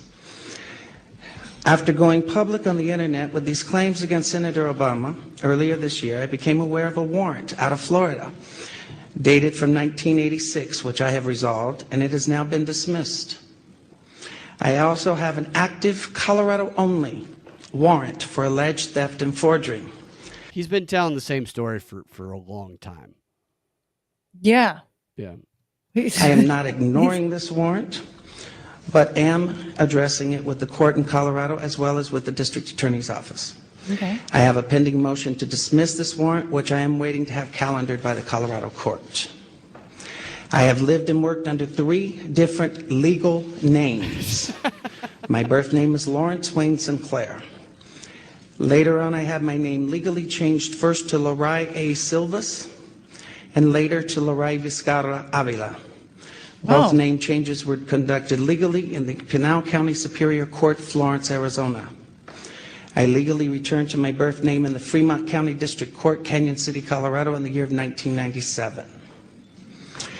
In regards to the Obama incident, I flew out of Colorado Springs, Colorado to Chicago on November 2nd, 1999, arriving in O'Hare early in the morning of November 3rd. I went to the Chicago area to attend the graduation of my godson, my best friend's son, from basic training from the Great Lakes Navy Training Facility. I made reservations at the Comfort Inn and Suites in Gurnee, Illinois, based solely on the location to the training center. On November 5th, 1999, I hired the services of 5-Star Limousine. This is a crazy story. Excuse me. I had hired them both for November 5th and November 6th of 1999. On November 6, 1999, I asked the limo driver, whose name I now reveal for the first time, Jagir Paramit Mutani, if he knew anyone who would like to socialize and show me Chicago. One note, there's a typo in the statement that you will get at the end of the statement. We will put an updated and corrected version on a website that you will also be given access to. What strikes me is he is being overly detailed. Now, that could be a mark of a con artist, but also when you want to make sure you are covering your bases, you're overly detailed. You know, it's like I kind of believe him. As far as the name is concerned, Mr. Mutani understood that I was looking for someone who knew Chicago and would enjoy socializing. Mr. Mutani said he knew someone who was a friend of his. On November 6, 1999, after picking me up at the hotel in Gurnee, and this is significant, Mr. Mutani used his cell phone to make a call. That call was made to then Illinois State Senator Barack Obama to set up an introduction between myself and Senator Obama. Upon arriving at the bar and exiting the limo, Senator Obama was standing next to Mr. Mutani, and I was introduced to Senator Obama by name. Later that evening in a bar which I believe was called Alibis, and I state believe because I have failed so far to get Citigroup to provide the credit card receipts that has the actual name. I mentioned I could use a line or two to wake up. Senator Obama asked me if I was referring to coke, and I stated I was. After stating I was, Obama stated he could purchase cocaine for me and then made a telephone call. This too is significant, from a cell phone to a presently unknown individual, during which Senator Obama arranged the cocaine purchase. Senator Obama and I then departed the bar in my limousine and proceeded to an unknown location where Senator Obama exited the limousine with $250, which was provided to him by me. Returned a short while later with an 8-ball of cocaine, which he gave to me. I did ingest a couple of lines of cocaine, and shortly thereafter, Senator Obama produced a glass cylinder pipe and packet of crack cocaine from his pocket. Obama then smoked the crack cocaine. I performed fellatio on Senator Obama in the limousine during the time Senator Obama was smoking crack cocaine, after which I had the driver take me to my hotel, the Comfort Suites, Gurnee, Illinois. The following day, November 7th, 1999, Senator Obama appeared at my hotel room, unannounced, uninvited, where we again ingested cocaine, and I again performed fellatio on Senator Obama. Mm-hmm. Significantly, both the driver's telephone call to Senator Obama and his call to the drug dealer should appear on the driver's and Senator Obama's cell phone billing statements. In the fall of 2007, September 2007, I contacted the presidential campaign of Barack Obama to request solely that Senator Obama publicly correct his stated drug use record to reflect his use of crack cocaine with me in November of 1999. When I made the first contact, I left with the presidential campaign of Senator Obama a telephone number for the campaign to return my call. The first number I provided was a Texas cell phone number. From the period of Labor Day weekend 2007 through November 18th of 2007, I did provide a total of 4 different callback numbers to the Obama campaign. As I had moved and I had changed the numbers to reflect locally my place of residence at the time. In late September to early October, I lost my place here. In late September to early October 2007, I received a call from a male who identified himself as a Mr. Young, stating he was calling in regards to calls I had made to the Obama campaign. This first call was in fact an attempt by Mr. Young to obtain from me the identities of anyone I had contacted concerning my 1999 allegations against Senator Obama. This first call shocked me in that this Mr. Young asked me why I had, why I had never mentioned to the AIDS. shocked me as I had never, whoa, hold on, I'm lost Oh, here. buddy. Thanks. 'Cause this is So all the articles about him, they don't go after the allegations. They go after his rap sheet, which is why he did all that shit up front. Just to be like, look, I'm a fucking drug user looking for cocaine. He's gay. He's in Chicago. I lived in Chicago, and like I lived near Wrigley, and Boys Town is for real, dude. There's like it's shameless over there. So this guy's kind of putting it out there, and Obama in one of his books kind of admits to being gay.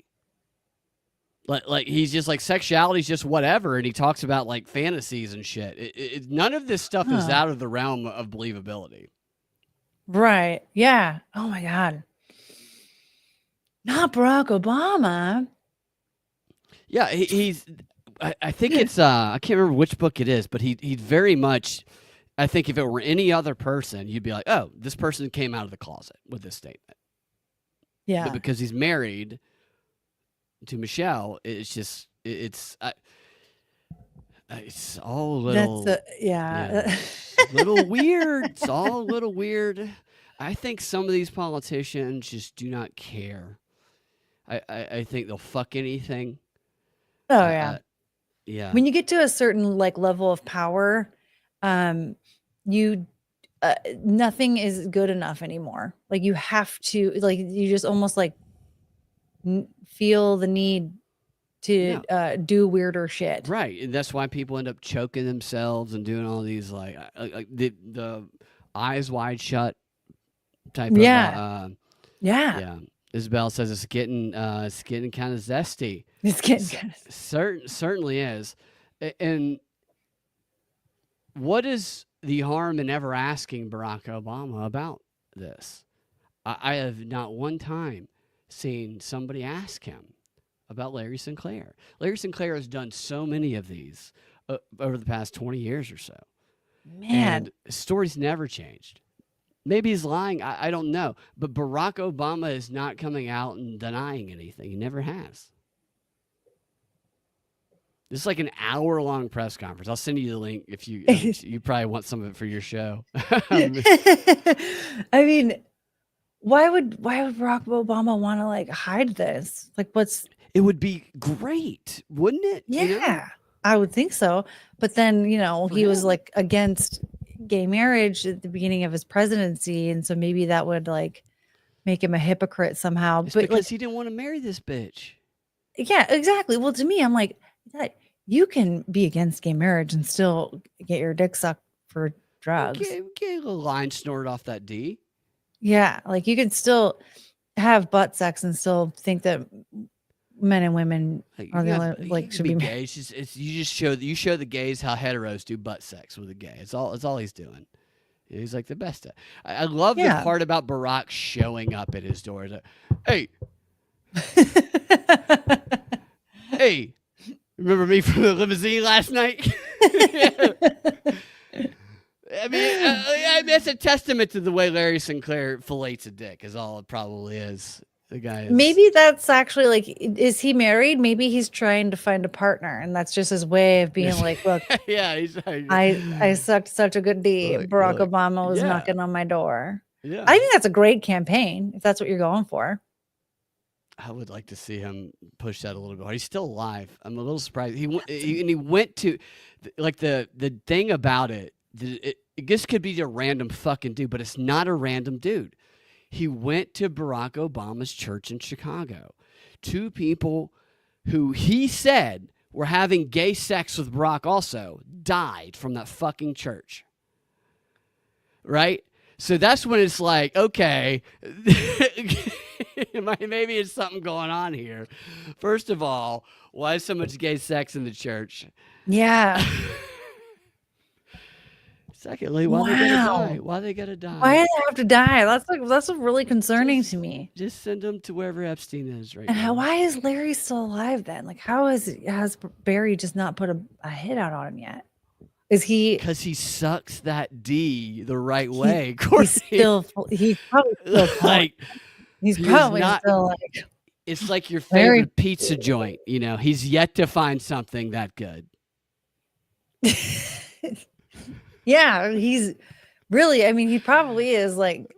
Are these press conferences being like held from him? And he's just great way to. Great way to kick off Pride Month, says Pat and his cat. Yes. Great comment. That actually. I didn't even think about that. That you're right. That's perfect. And the gays would probably shun this poor gay, Larry Sinclair. Poor Larry, because he's outing Barry. Can't out Barry. That is pretty crazy though. That like he's not. No one's doing anything to him. No, I He has no don't teeth. know what the theory. Yeah, he has no teeth. That's a win at this point. Yeah, he needs to be showing a picture of his younger self during these. So he'd be like, okay. Yeah. Like, Yeah. Okay. Yeah. I want to know what he looked like back in the late '90s, early 2000s. yeah, I want to I know. do 'Cause, too.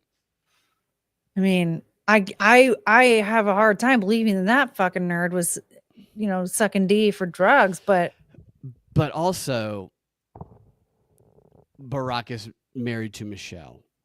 yeah. And it makes me think of somebody like, this is not racist in any way, but it makes me think of Dwight Howard, the basketball player, Mm. who swears to God that he's straight, but he's sued for sexual assault against a guy Mm. who said that he like kind of raped him. And the way that he defended himself against that is he released all the text messages that proved that it was consensual. Oh. And all the text messages are like Dwight Howard going, yeah, let me see that D, nigga. It's just like the guy's, and he's like, yeah, I want some of that hard rock. But hey, I just want, then like a couple, like the next day after they fuck, he's like, I just want to let you know that I'm not gay. It's fucking hilarious. I don't know, It's so man. funny. And I'm just like, is that what's going on? Yeah, you read Zawinski, and Zawinski's kind of like, well, if you're going to get into politics, just be ready to fuck anything. Like there's no, monogamy or anything there. And it just makes me think of, I've met some of these people in politics, and honestly, like, the ones that I've met are kind of sociopaths. And I don't get them, and I can see how that can be I just want to fucking get off. And if this little gremlin here, Larry Sinclair, is going to do it, Barack's got a thing. Yeah. Take He's what you got can a get, thing. I guess. It was.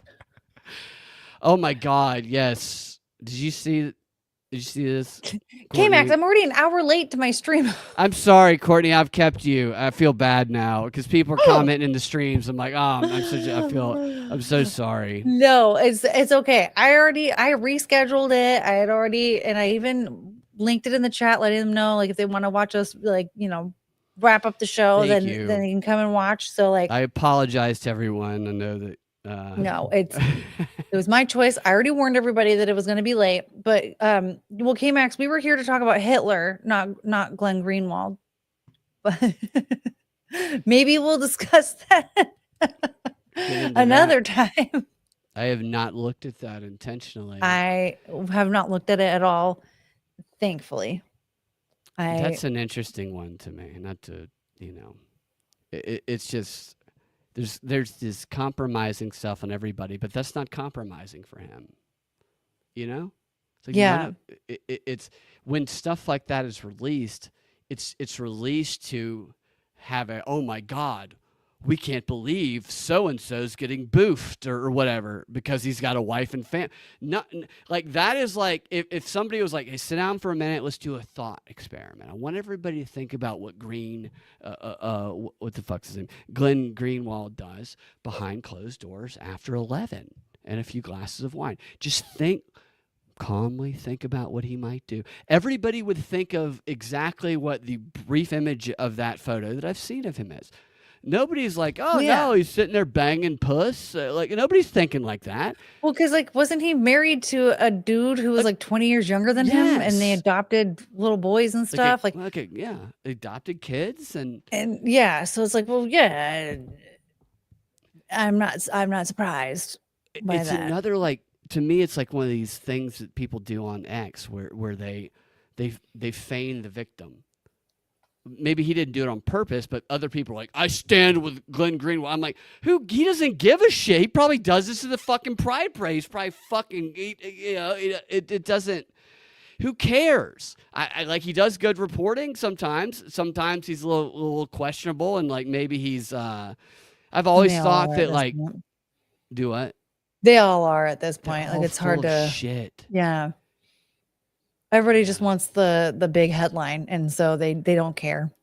They just say whatever.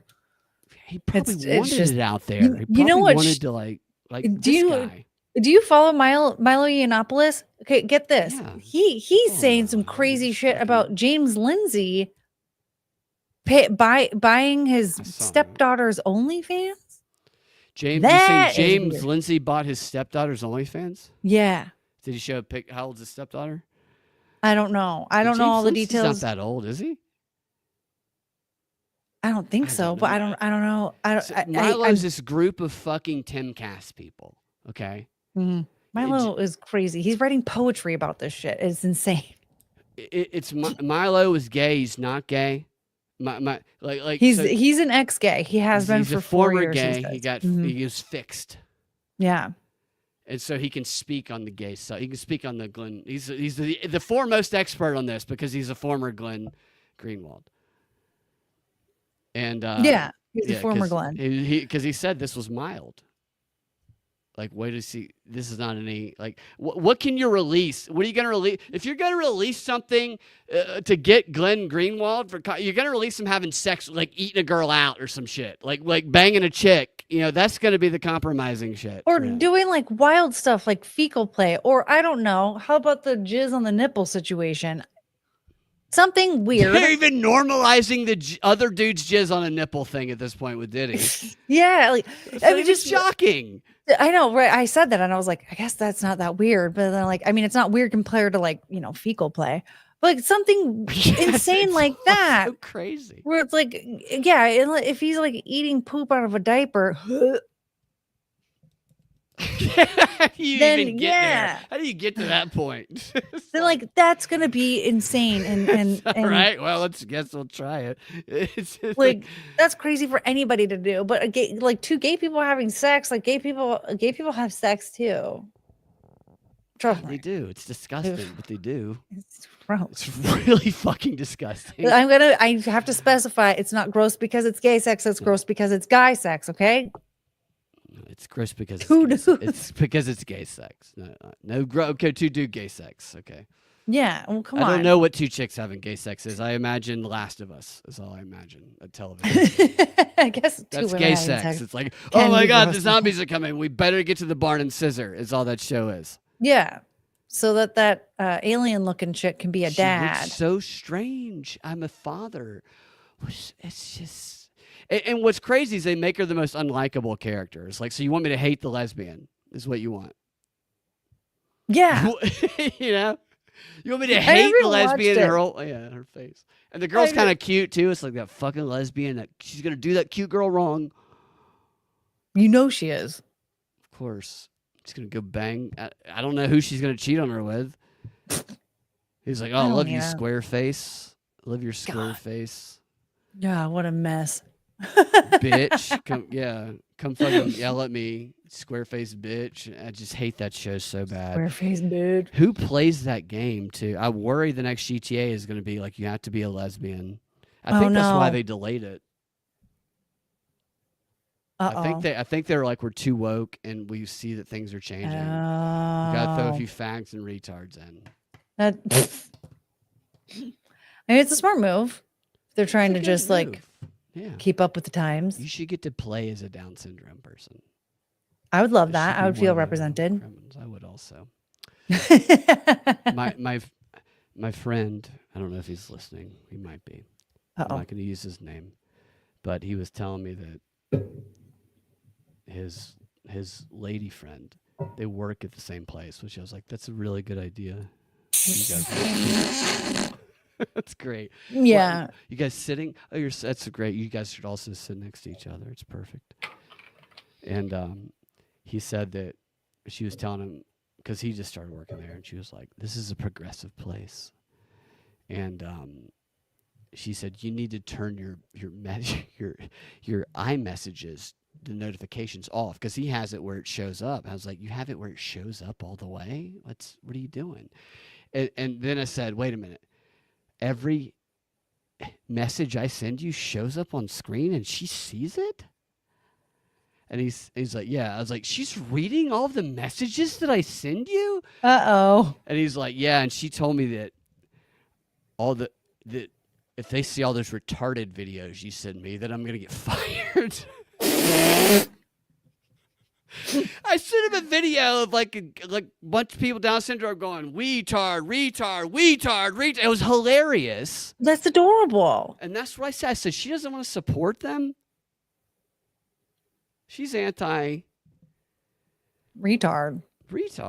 And my God, you're you ever call somebody there and they're like, oh, after like a minute and a half in the conversation, you realize they're on speakerphone and it's like, oh, thanks, I just said the most vulgar shit in front of your new girlfriend. Thanks for telling me you're on speakerphone. I mean, listen, you know what? That's on you. You already know what's going to happen if you have me on speakerphone. So that's what I told him. I was like, why you would have you to suffer ever the consequences? fucking do that to me?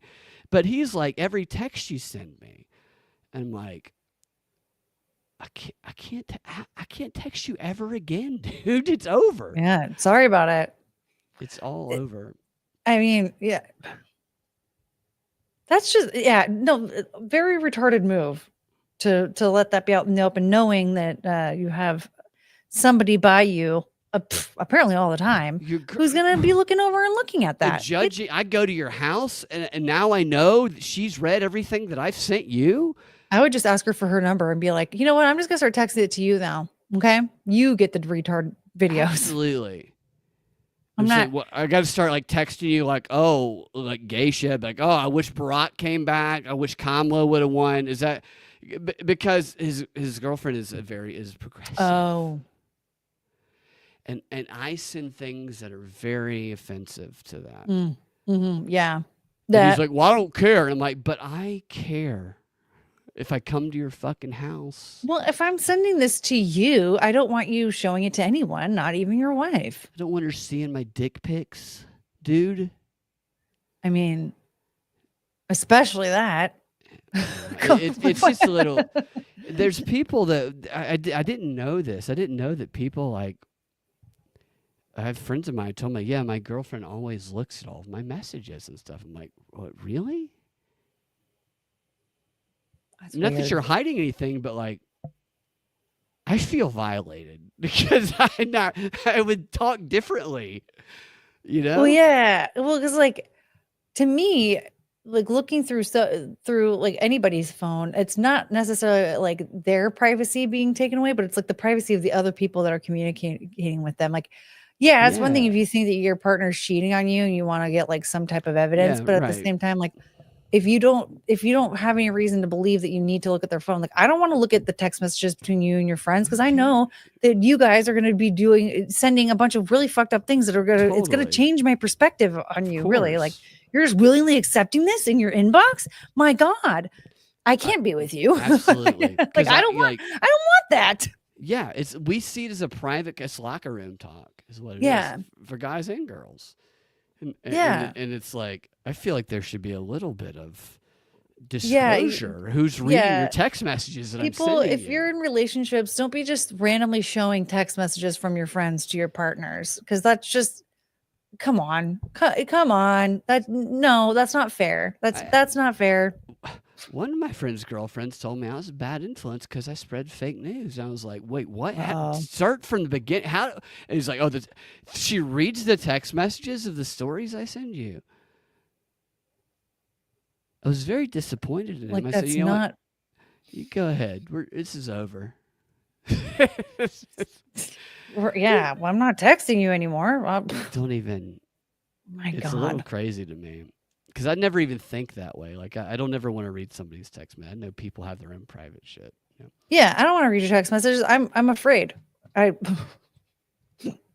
if it's not meant for me, then I'd have no reason looking. So now you have to think about that. So now every time you send a text, it's like you have to think about all the possible people who might encounter it. You know? Yeah. I mean, I have learned, though, after watching a few court trials, like you should text as though it's being read in court because you never know what's going to end up. Sessions. Yeah. Yeah. Well, and all the shit that was like in the Johnny Depp and Amber Heard trial, like crazy. There's just, too much has come out. Like, we need to get rid of the Patriot Act, by the way. That stuff would no longer be a problem if we just got rid of the Patriot Act, but no. Well, they don't want to do that. Because people reveal the most private stuff because they think it's like a private conversation. Did you see the part of the trial today with Diddy? This is my favorite part where it's like the defense was like, if Diddy did all these things to you, and then why in 2023 did you text him about a dream you had where you were trapped in an elevator with R. Kelly and he saved you? It's like, wait, what? Wait, what? I mean, my God. Hold on. What's going on with my headphones? What? No way. Hold on. I don't show my boyfriend my messages. I don't care about reading his. It's called trust. I agree. It's a matter of trust, and I think that's kind of what stood out to me. I was just like, that seems. 1 second. I think Courtney's. Did he do it? Yeah. Yeah. To me, it's a trust thing too. I don't ever want a reason to read fucking somebody's text message, you know? Bussy. Who said bussy? That's a weird Bussy. But yeah, bussy. That's you know, all these fucking celebrities. So Diddy, I would love to see Pedro Pascal like start like a free Diddy campaign. That would fit perfectly, I think. Probably. Courtney, I think you have to go. Everybody wants I gotta you. go. I'm so sorry for keeping you. So I feel like an asshole now. I stayed here willingly. I already warned everybody because I knew we were gonna have way too much. But I fun. want you to do shows with me in the future, and I don't want to feel like I took too much of your time. I want to feel like I'm respectful of it, and I feel like I haven't been. I apologize. No, we've been having a good kept time. you for too long. So And look yes. at Hitler's having a good time. You know. It looks like such an enthusiastic young man. Okay, well, I will. We'll get out of here. Thank you, Courtney, for spending so much time with me. Yes, thank you for having me. This has been you have a great personality and you're fun and I love that. Like I like your show. Like I love that. I think I think you're an emerging talent. Well, thank you. I hope so. yes. Fab, I love this lady, and we'll end it. Tell everybody where they can find you again. Yes, you can follow me on Twitter. My handle was that Courtney, and you can also subscribe to my YouTube channel. What's that? What's it called again? Courtney Brooke. We're I don't know anymore. But we're about to start a stream basically in like a few seconds here, as soon as I leave. So go watch it. I'm gonna watch it. Do it. All right. We'll see you guys next time. Propagandafight.com at Freedom Act Radio next. You guys have a fantastic rest of your day. Bye.